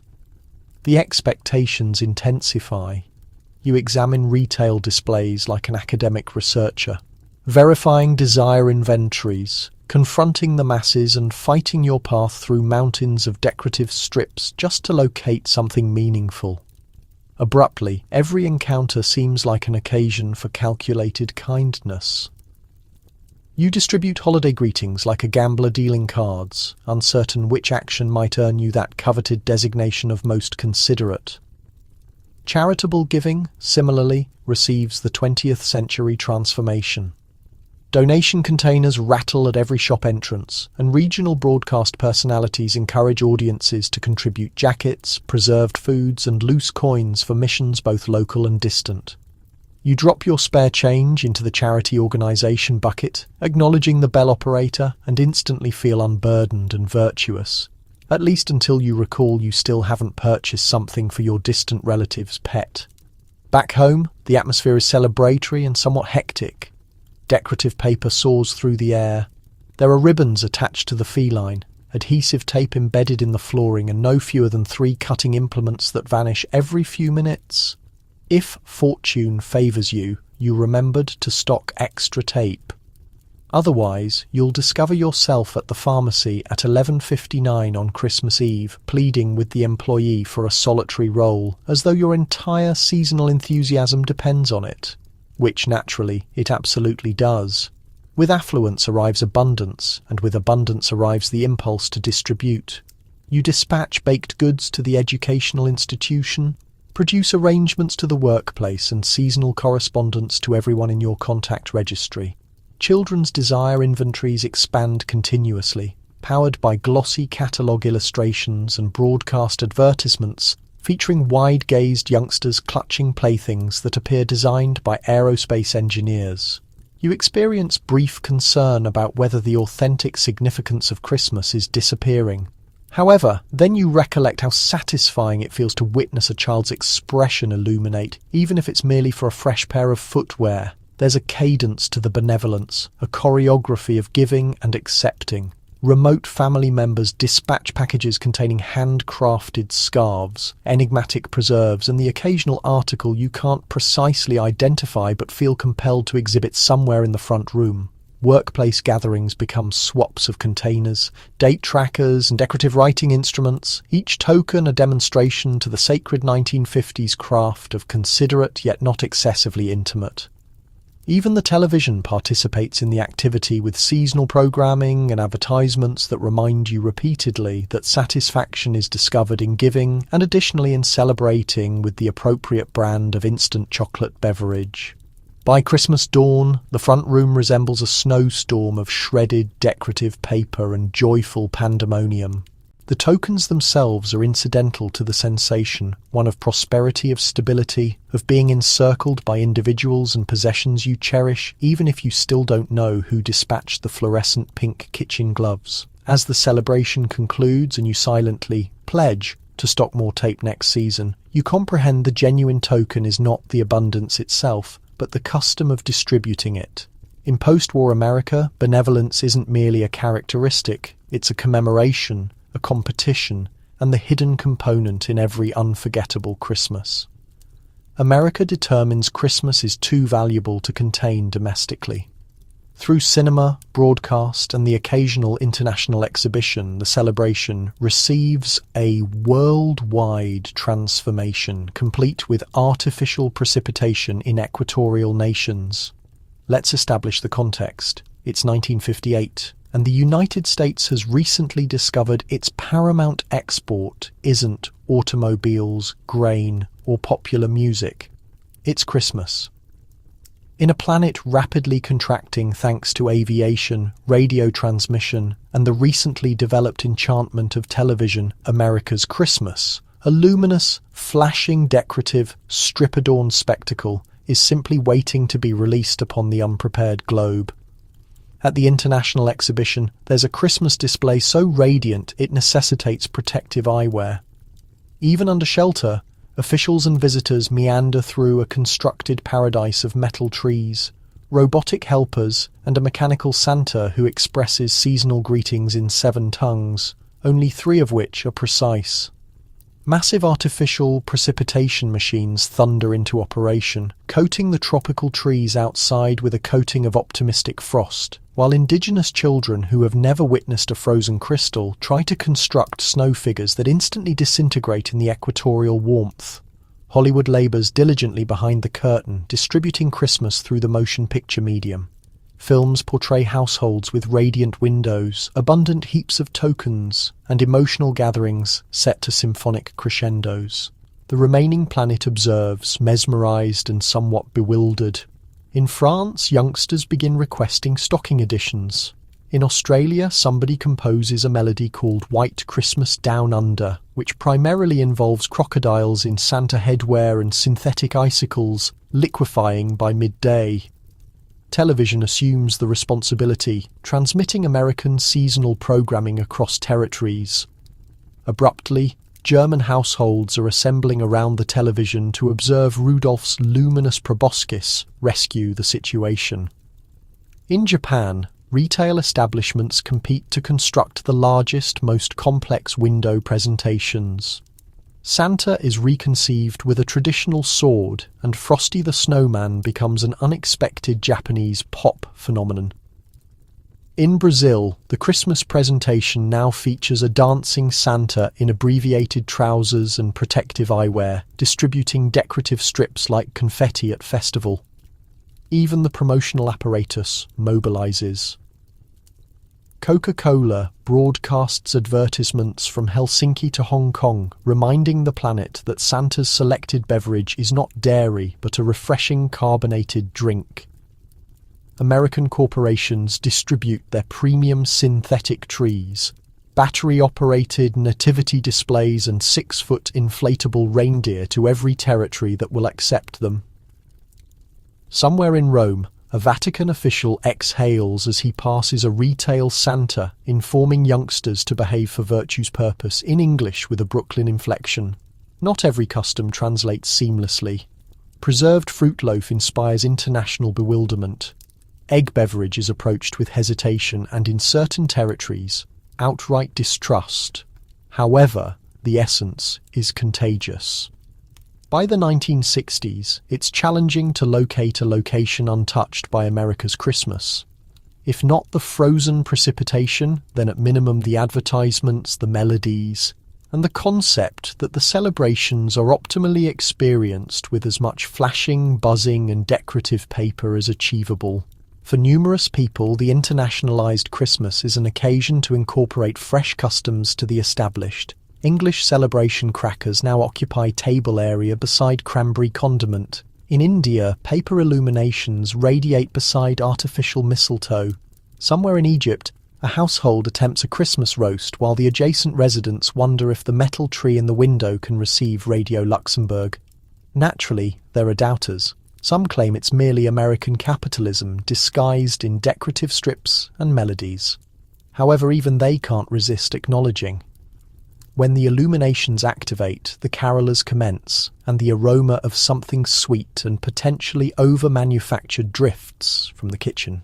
So as darkness descends in municipalities from Paris to Peru and artificial precipitation drifts through retail centres while Bing Crosby vocalises from concealed speakers, you comprehend Christmas isn't merely an American celebration anymore. It's the planet's greatest and perhaps strangest shared commemoration. Somewhat regional, somewhat distributed, and thoroughly sparkling, radiant, decorative, strip-wrapped happiness. You awaken to a front room that resembles a decorative paper detonation. There's a questionable electrical odour, and you comprehend you may have connected 2 numerous things into one receptacle. Let's establish the context. It's still dark, but you're conscious. Propelled from bed by the screams of brothers and sisters or your own childhood muscle recollection, you race down the corridor in your sleepwear, feet adhering to the flooring with every fragment of decorative strip you transported from the tree yesterday evening. The front room is a battlefield of expectation and inadequately hidden tokens. Stockings are protruding, enigmatic shapes await beneath the tree, and every horizontal area is blanketed with sparkle fragments and the variety of electrical cables that make you quietly hope. The emergency responders are available. There's an unspoken Christmas dawn. Pandemonium must commence before the sun even contemplates ascending. Exhausted adults shuffle in following the youngsters, gripping mugs of coffee as though they're survival equipment. The canine, detecting excitement and the likelihood of unauthorized poultry, rebounds between stacks of tokens, overturning a container of solid candy that will now become a permanent component of the flooring environment. The audio is remarkable. Paper tears, ribbons fracture, and exclamations of "observe this" fill the space as everyone competes for focus. The decorative paper multiplies dramatically, blanketing every centimetre of the floor and rendering even the household canine challenging to identify. For every meticulously wrapped token, there are 3 that appear like they were wrapped by somebody wearing kitchen gloves and potentially vision impaired.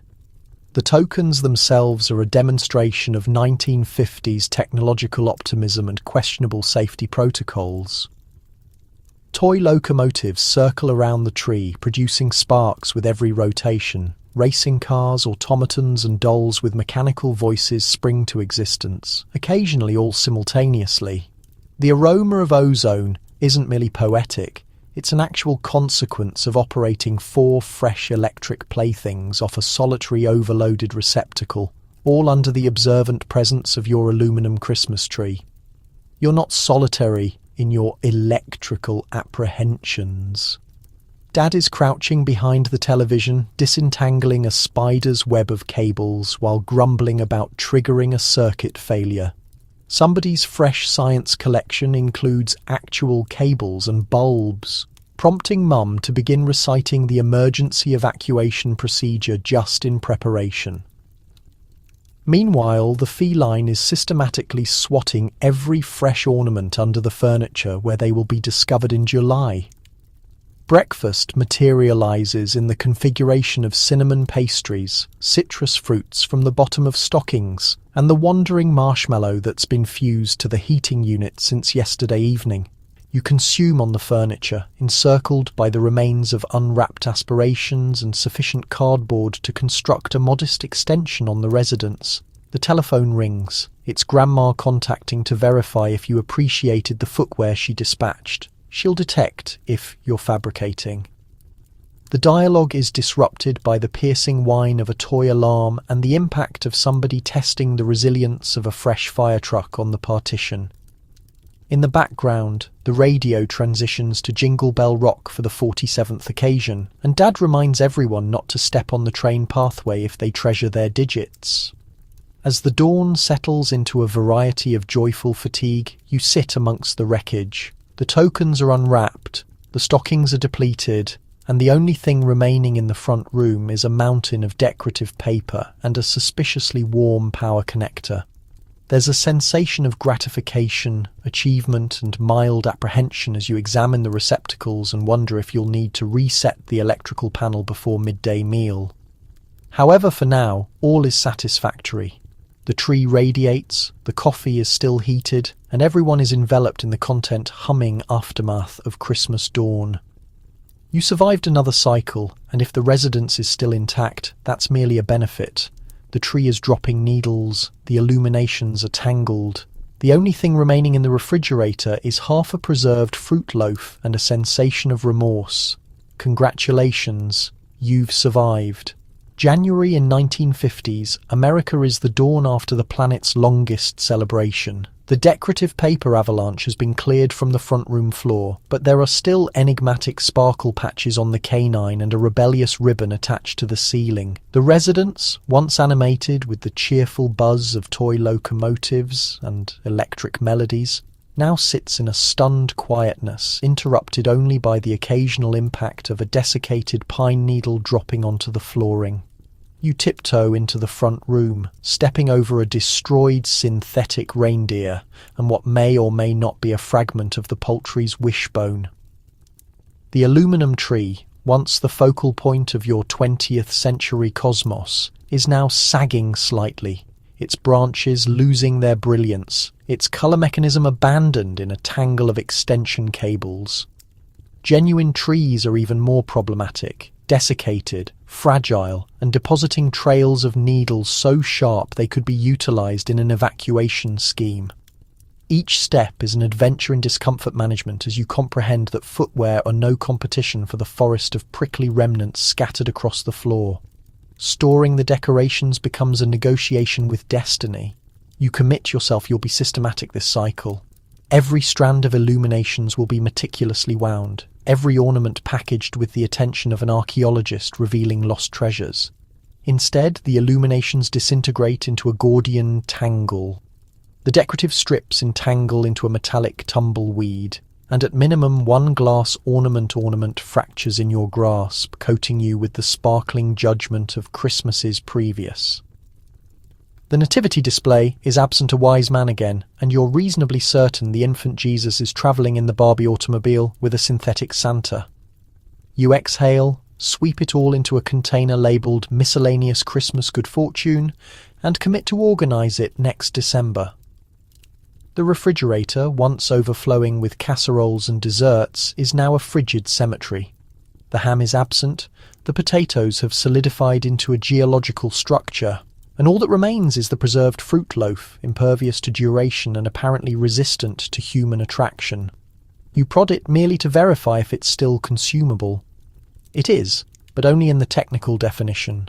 The youngsters, who existed on cookies and confection for 2 weeks, examine celery with distrust and demand to discover when dessert is returning. The mailbox delivers a fresh wave of invoices, reminders of the benevolence that felt so satisfying 3 weeks ago but now seems like a fever hallucination. You make serious pledges about spending less next cycle while examining a catalogue for post-celebration bargains. The radio transitions back to standard programming. Bing Crosby is absent, substituted by the information, which feels both concerning and monotonous. After a month of persistent cheer, existence returns to its standard schedule. Education commences, labour resumes, and you rediscover all the pastimes you abandoned for the pursuit of the ideal wrapping occupation. The adjacent resident, whose illumination presentation could be witnessed from the lunar surface, sheepishly removes his inflatable Santa in the darkness of night. Social commitments evaporate. No one is singing. No one anticipates you to deliver baked goods. The quietness is both a relief and a minuscule bit melancholic. And yet in the tranquility, you begin to long for it. The pandemonium, the clutter, the melodies, and even the endless procession of novelty compositions about donkeys and absent teeth. You store away the recollections, sweep the final pine needles into the refuse, and settle in for the extended winter. The subsequent celebration season feels impossibly distant, but you comprehend it will arrive, with all its flashing, buzzing, and boisterous happiness. For now, you can recuperate knowing you survived. January may be monotonous and frigid, but somewhere in the residence a fragment of decorative strip still sparkles in the illumination, guaranteeing that Christmas will return, prepared or not. You begin to comprehend most of your beloved traditional customs were invented recently by a promotional group, but somehow it all feels enchanting. Anyway, let's establish the context. It's the week following Christmas in 1950s America, and you're already longing for the pandemonium. You activate the television, and there it appears, a monochrome rerun of a celebration classic filmed approximately 6 cycles ago now, discussed with the reverence typically reserved for ancient family possessions. Somewhere a promotional director is celebrating himself with egg beverage, delighted that Americans everywhere now regard his brainstorm to be eternal. The reality is, most of what you recollect as custom was constructed in a conference chamber, the Christmas tree in the front room, Victorian import, However, the aluminum variation with a colour mechanism is pure 1950s. The concept that every youngster needs to sit on Santa's lap at the retail establishment, that's courtesy of a clever window designer in Chicago, 1949. Even the notion of composing letters to Santa, complete with product numbers circled from the mail order catalogue, was heavily promoted by the Postal Administration and probably the United States toy sector. Then there are the motion pictures.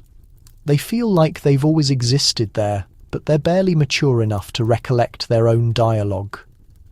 It's a Wonderful Life was only a few cycles old before it commenced its annual migration onto every television display, moulding the collective American consciousness.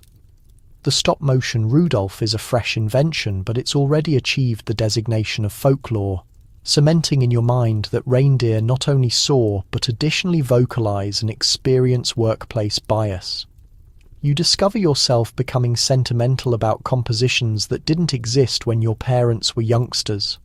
White Christmas was a success a mere decade ago, but now it's vocalized with the same sentimentality as if Bing Crosby composed it while battling at Valley Forge. Even Jingle Bell Rock, composed by two men who probably never travelled in a one-horse open sleigh, is already a classic, trapped on repetition in your recollections and your radio. However, here's the enchanting trick. You comprehend on some level that this is all somewhat of a deception, a confection manufactured by advertisers, television studios and pop composers who needed to occupy 3 minutes of broadcast duration. You comprehend it and you don't object, because as you sit with a plate of remaining cookies, observing a motion picture where precipitation descends perfectly on signal and households reunite against impossible circumstances, you experience the pull of something genuine.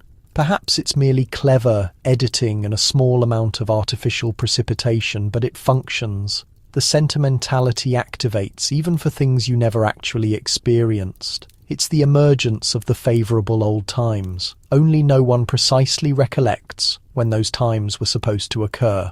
Your parents discuss simpler periods. Your youngsters already pine for previous cycles' model of Christmas, and your adjacent resident insists that things were superior when we were youngsters, even though the celebration now involves at minimum 40% more synthetic and 3 fresh television programmes. Somewhere, a collection of promotional directors raise their containers. Mission achieved? However, somewhere else, somewhere in the front room radiance of a half-illuminated aluminum tree, or in the laughter over a household board competition, something genuine happens. Sentimentality isn't merely a deception. It's a sensation that establishes itself in your skeleton, blending recollection and fabrication until you can't distinguish where one concludes and the other commences. And so you indulge in the myths. You purchase the narratives. You vocalize the compositions, comprehending they're mostly brand fresh, but permitting them to mature old and golden in your consciousness. Because Christmas, after all, has always been about constructing recollections, even if some of them arrive with a copyright notification. You settle back, acknowledging at the television the traditional classics flickering in the darkness, satisfied in the comprehension that a satisfying narrative, like Christmas itself, never genuinely becomes old. Other nations begin to replicate the American Christmas. Aluminum trees in Tokyo, Santa in Sydney, preserved fruit loaf in Helsinki. It's confirmed the planet has gone complete decorative strip. Let's take an instant to marvel at the worldwide snowball consequence. It all commenced innocently sufficient. A few motion pictures, a stack of Coca-Cola advertisements, and perhaps a Bing Crosby record or two, possibly making their path across the Atlantic. Next thing you discover, America's variation of Christmas is on a grand planetary tour, transporting decorative strips, synthetic ornaments, and a slightly concerning number of novelty compositions in its luggage. In Tokyo, retail establishments display aluminum trees so luminous you can witness your destiny reflected in their branches. Destiny, you staring in amazement as a mechanical Santa with flawless English expresses seasonal greetings to you in kurisumasu.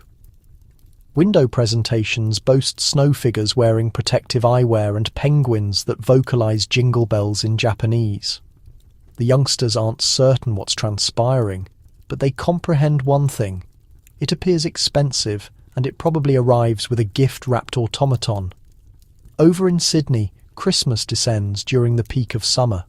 Santa exchanges his sleigh for a surfboard and delivers tokens in abbreviated trousers and sunscreen. The air-conditioned retail centres are occupied with synthetic holly, transmitted American melodies, and the unmistakable aroma of barbecued shellfish. Australians dutifully mail Christmas correspondence with images of precipitation-covered pine trees while perspiring in 90-degree warmth. Who claims Christmas can't be somewhat surreal? In Helsinki, preserved fruit loaf has arrived and the residents are deeply suspicious. It's presented with polite bewilderment next to a spread of traditional Finnish pastries. What's in it? They inquire, slicing into the dense, enigmatic loaf studded with technicolor fruit. The answer, naturally, is mostly sugar, a small amount of alcohol and a surprising amount of American optimism. Still, the essence of Christmas is contagious, even if the preserved fruit loaf isn't. Across the globe, American celebration motion pictures play on televisions. From Paris to Peru, small youngsters hang stockings and compose letters to Santa, even if the nearest chimney is 3 stories away or reserved for the structure's only functioning heating unit. Temporary Christmas markets occupy European plazas with imported synthetic playthings, neon reindeer and heated chocolate recipes straight from a New England publication. In India, municipality centres boast enormous decorated trees and nativity displays with as numerous electric illuminations as the power system will accommodate. It's not merely about decorations or dessert, though. The true inheritance is the sensation. That surge of possibility, solace and thrill that's nearly impossible to shake. Nations that never experienced winter now pump artificial snowflakes through shopping centre air. Regional Father Christmases adjust, some riding dromedaries, others on motorbikes, some gesturing from carnival floats while hurling American confections toward the masses. The melodies pursue as well. Sleigh bell rhythms echo through sound systems, balladeers sing out in unknown tongues, and whimsical songs about hippopotamuses or escaping grandmothers discover peculiar new existence in distant territories.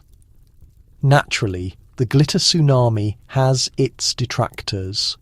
Some mourn the merchandising, the synthetics, the relentless procession of borrowed customs. Yet even the doubters frequently catch themselves singing along, swept into the pure, strange, marvellous worldwide fusion of seasonal joy. For ultimately, the authentic enchantment of American Christmas isn't the metal pine, the flashing bulbs, or the preserved cake with longevity exceeding most diplomatic agreements. It's the reality that for several weeks annually, nearly everybody, everywhere receives an invitation to participate in the identical large, brilliant, boisterous and somewhat mad festivity. So this evening, as you surrender to sleep encircled by all the tender absurdities of the season, shimmering decorations, melodious Santas and visions of frost where only sand or precipitation exists, acknowledge that Christmas, previously regional, now possesses the globe. And whether you're awakening in Boston, Berlin or Buenos Aires, the essence of American Christmas lingers there, resonating quietly, prepared to adorn the corridors in every conceivable dialect. It's compensation day. You receive an envelope potentially containing sufficient currency for poultry, or merely a courteous notification that your employer believes appreciation equals roughly $10. The 1950s Christmas gratuity, energizing both seasonal cheer and the yearly increase in subdued hostile whispering. Let's establish the environment. It's the final working day preceding Christmas, and the workplace buzzes with expectation. Not for the company's celebration, which features its distinctive gelatinous nightmares, but for the legendary Christmas gratuity. Everybody knows somebody whose relative supervisor distributed genuine gold pieces in 1948. Presently, the legend thrives. You fantasize about your bonus allocation poultry substantial enough for 12 people, a brand new bread toaster, or dare to imagine a single month without financial utility concerns. The envelopes arrive with grave ceremony. The supervisor positions himself forward, necktie somewhat looser than typical, delivering remarks about recognition, collaboration, and exceeding expectations. You applaud courteously, your thoughts racing toward the envelope gripped in your palm. It seems insubstantial. Is that favourable? Is that unfortunate? You feign interest in the organisation's upcoming plans while discreetly running your thumb across the closure, wishing to detect a cheque rather than a voucher for complimentary ham around you.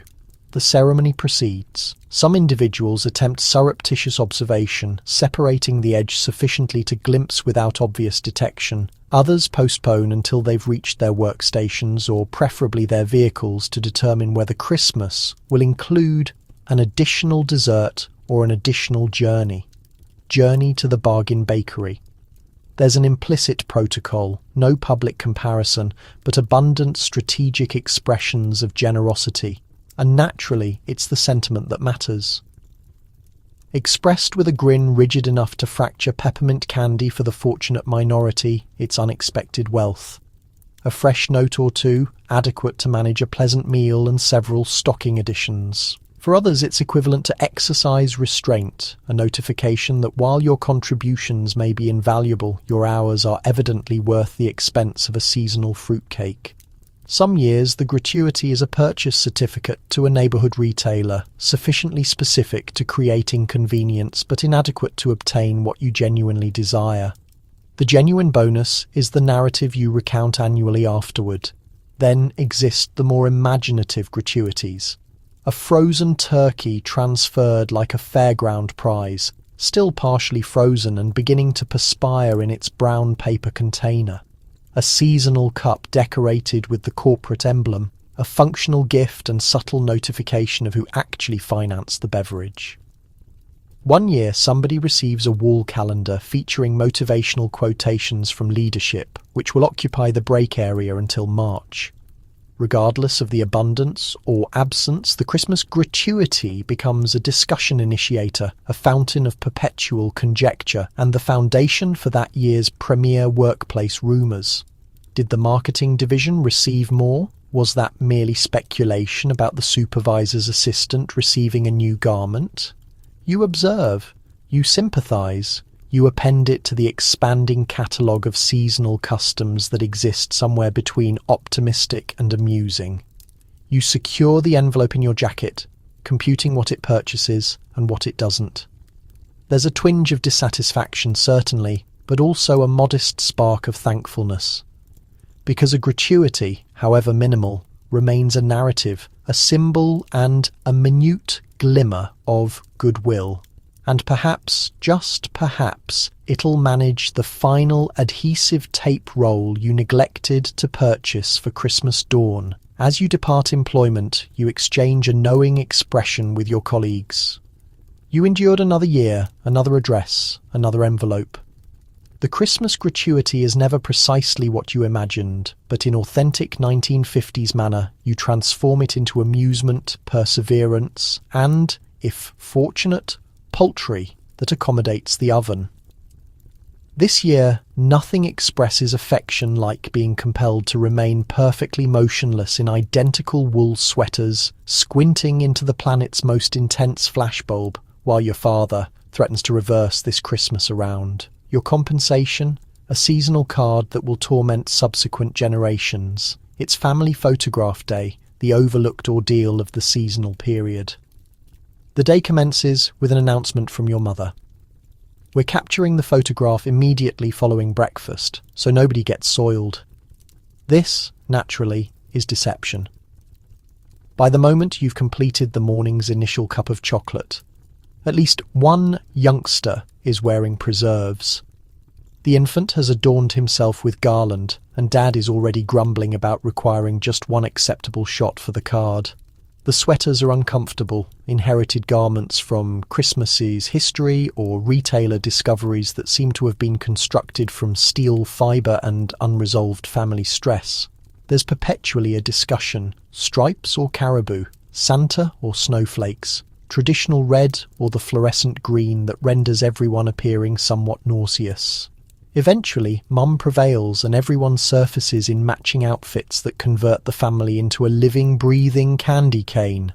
You arrange before the tree, deliberately positioned to conceal the empty section where the feline toppled the decorations yesterday evening. The photographer, occasionally a neighbour, occasionally a relative, frequently a tripod and a timer, arranges everyone in a scene that would make Norman Rockwell cry. "Smile," declares Mom in a tone suggesting smiling is mandatory. "Stand erect," Dad commands, the implication obvious. The destiny of Christmas relies on your posture. You gaze into the apparatus, blinded by the ancient flashbulb, which detonates with the delicacy of a small atomic weapon. There's a collection of blinking, sneezing, and, if fortunate, only minor weeping. The infant is predictably captured mid-scream or mid-sneeze, preserved eternally as the phantom of Christmas disorder. The canine selects this instant to yawn, scratch, or demonstrate his dissatisfaction by rotating away from the camera completely. It requires approximately 24 endeavours to obtain a shot where everyone is minimally looking in the identical direction. Mum's smile is progressively fragile. Dad's tolerance is measured in nanoseconds. Brothers and sisters nudge each other just beyond frame, and somebody invariably attempts to introduce a bunny ears gesture, subsequently preserved in the family collection. After every shot, there's an urgent sweater modification, a discussion about whether Uncle Bob should position himself in the rear, and a brief excursion to rescue Grandma from the excessively soft armchair where she descended halfway to the surface. When the photographs are ultimately developed, the outcome is a masterpiece of marginally contained disorder, half the family beaming, one or two captured mid-sob, and at least one youngster glaring in objection. But somehow the image transforms. Through the perspective of nostalgia and a generous portion of seasonal delusion, it becomes the authorized narrative of your family's Christmas. Mum utilizes it for cards, enthusiastically distributing a copy to everyone she's ever encountered. You mature seeing it year after year on the mantel, a gentle notification that affection isn't always attractive, but it's enduring. As the years progress, the sweaters become uglier, the smiles more rehearsed, and the family more extensive. The perfect photograph never genuinely materializes, but the yearly ceremony continues, each attempt a minute act of optimism. Decades subsequently, you'll reflect and comprehend that these imperfect instances, the blinking, the fidgeting, the threat of reversing this Christmas around, are the authentic core of the celebration. Because ultimately, it's not about the flawless card or the synchronized outfits. It's about assembling together, tolerating the discomfort and smiling into the disorder, understanding that for superior or inferior, this is the recollection that will persist. Every December, the workplace, the educational institution, and your postal carrier all desire you to contribute canned peasants, your spare change, or minimally a valid excuse in the 1950s. Contributing is obligatory, and nothing declares seasonal spirit like a visible tally board and a neighbour evaluating your can of generic legumes. It commences innocently enough, a circular inserted into your mailbox decorated with cheerful snowmen and a catalogue of most required items longer than your Christmas purchasing catalogue. The communication is obvious. Everyone contributes and everyone's observing. The educational institution hosts a canned food campaign with the discretion of a telethon, and your youngster arrives home pleading for the large cans. Mum. So my classroom wins a pizza celebration. Suddenly you're examining the pantry, considering the ethics of contributing the lima beans nobody desires versus the brand name peaches you secretly treasure. At employment, the charity competition is equally intense. There's a container in the entrance collecting playthings for less privileged youngsters and a vessel on the break area counter for spare change labelled in crimson marker. Every penny matters. You contemplate sneaking in several nickels late at night. hoping to elevate your department's total without establishing eye contact with the head of accounting, who protects the contribution jar like it's the launch codes. Meanwhile, the supervisor strolls past, quietly observing who contributes what. The corporate newsletter subsequently publishes a catalogue of top contributors, and you comprehend your $2 in dimes is now public documentation. Your postal carrier is participating too. He abandons a notice about the seasonal food collection with a courteous suggestion that non-perishables are preferred. For days you obsess over the appearance of your contribution. Will the postal employee think negatively of you if you contribute only off-brand peas? What does it communicate about your character if you include a can of creamed corn somewhere in the neighbourhood? Mrs. Biddle has contributed gourmet chocolates and imported Italian cookies, and everyone comprehends it. Church is no sanctuary. The Sunday sermon includes a gentle notification that those who possess much are expected to distribute. The offering plate circulates with additional seasonal enthusiasm, and the children's choir collects mittens, scarves, and the occasional solitary sock to suspend on the tree of warmth in the vestibule. Even the grocery establishment is participating in the act, establishing a giving tree with paper tags cataloguing requests from families in requirement. You position yourself in the cereal corridor, tag in hand, deliberating between the fancy cereal and the adequate cereal, understanding perfectly that the cashier is observing. The genuine drama, though, unfolds at the visible tally board, frequently posted in the educational institution hallway or the workplace break area. Every contribution earns a star, a bell, or a sticker, and everyone can observe who's winning the competition for seasonal virtue. Youngsters arrive home in tears because the Smiths transported in a whole case of soup, while you, despite your optimal efforts, have contributed a modest, if sincere, tower of canned green legumes. There are hushed playground negotiations. Exchange you my corned beef hash for your mandarin oranges. Alliances develop, reputations are established, and the essence of contributing is carefully tallied for all to observe. Through it all, you experience the pressure to perform generosity. You smile, you contribute, you count out change for the Salvation Army kettle, and you purchase extra mittens just in case. The celebrations become a period of calculated kindness, your actions a mixture of sincere goodwill and gentle social survival. The competition may be intense, but somewhere in the shuffle you discover yourself genuinely affected by the mountain of food, playthings and warm garments gathered for strangers. Because ultimately, for all the visible tally boards and neighbourly scrutiny, the authentic essence of generosity continues. Quiet, enduring, a notification that even canned peas can make a difference. And that's one seasonal custom you wouldn't exchange for anything, not even Mrs. Biddle's imported cookies, atomic toasters, electric carving instruments. Nothing declares progress like purchasing household appliances as presents, ensuring everyone in the family has the opportunity to get mildly electrocuted. By January, it's the 1950s, and Christmas purchasing has entered the space era. Vanished are the days when a scarf or a book would satisfy. Now, the truly considerate present is a device that promises to revolutionize home existence. And if you're not cautious, incinerate the house before Valentine's Day. The retail establishments are crowded with gadgets gleaming behind glass. Automatic can openers, futuristic vacuum cleaners, food processors so powerful they arrive with warning labels and a small sensation of dread. You traverse the corridors with a kind of technological optimism fueled by magazine advertisements boasting that a superior existence starts with a superior appliance. There's the countertop blender, more engine than kitchen instrument, promising milkshakes, soups, and possibly a small hurricane if left unattended. The electric carving instrument, with its twin serrated blades, gleams menacingly in its display, daring you to attempt it on something other than the roast.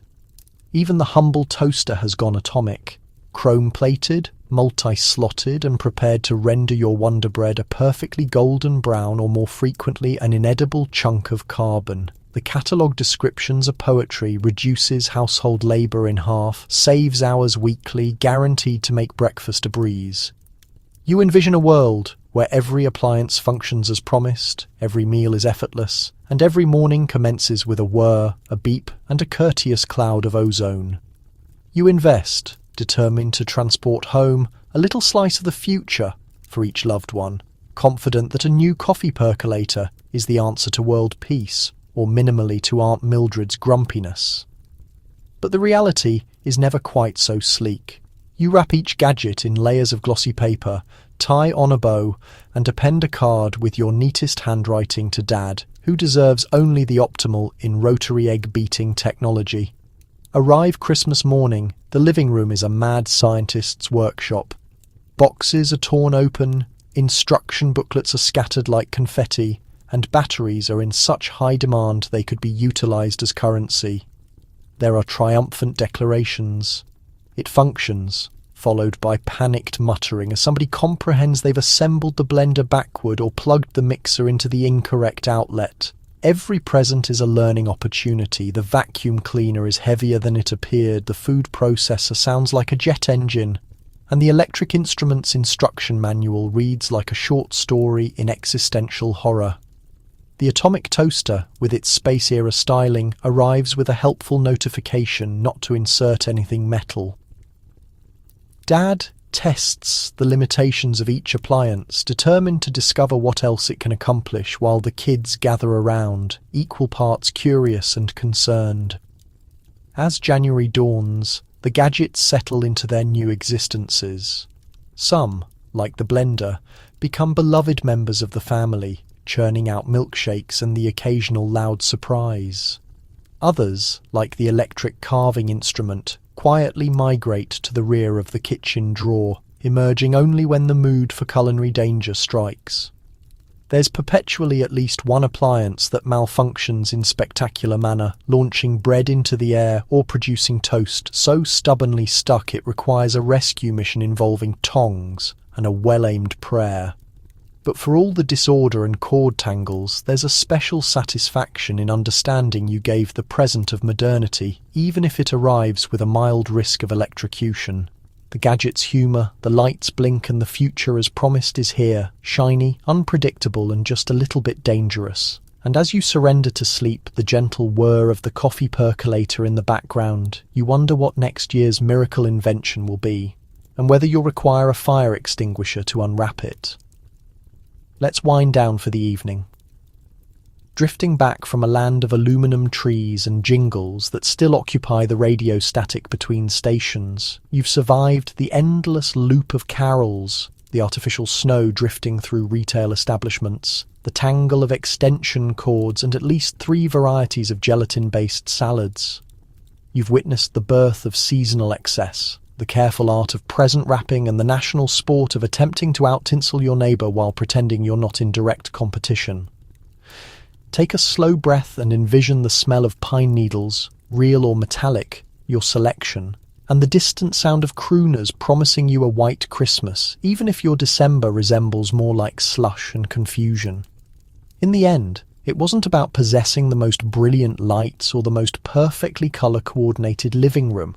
It was about inventing joy year after year, even if you had to purchase it from a catalogue and assemble it with instructions written by somebody in a hurry. So this evening, as you tuck into your clean, warm bed, with electricity that mostly remains in the outlets and indoor plumbing that never freezes, perhaps send a small thank you to the mid-century dreamers who sold the planet a vision of Christmas that was part hope, part hustle, and part glorious nonsense.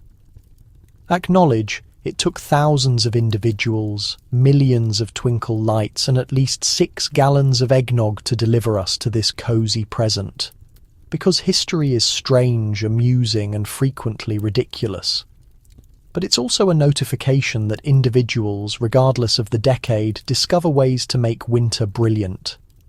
And as you close your eyes, understand that somewhere in the background, Bing Crosby is still singing. The final string of lights is ultimately unplugged, and the essence of 1950s Christmas is snoozing in a sea of crumpled wrapping paper. Rest easy understanding you don't have to clean up the tinsel until tomorrow. Good night.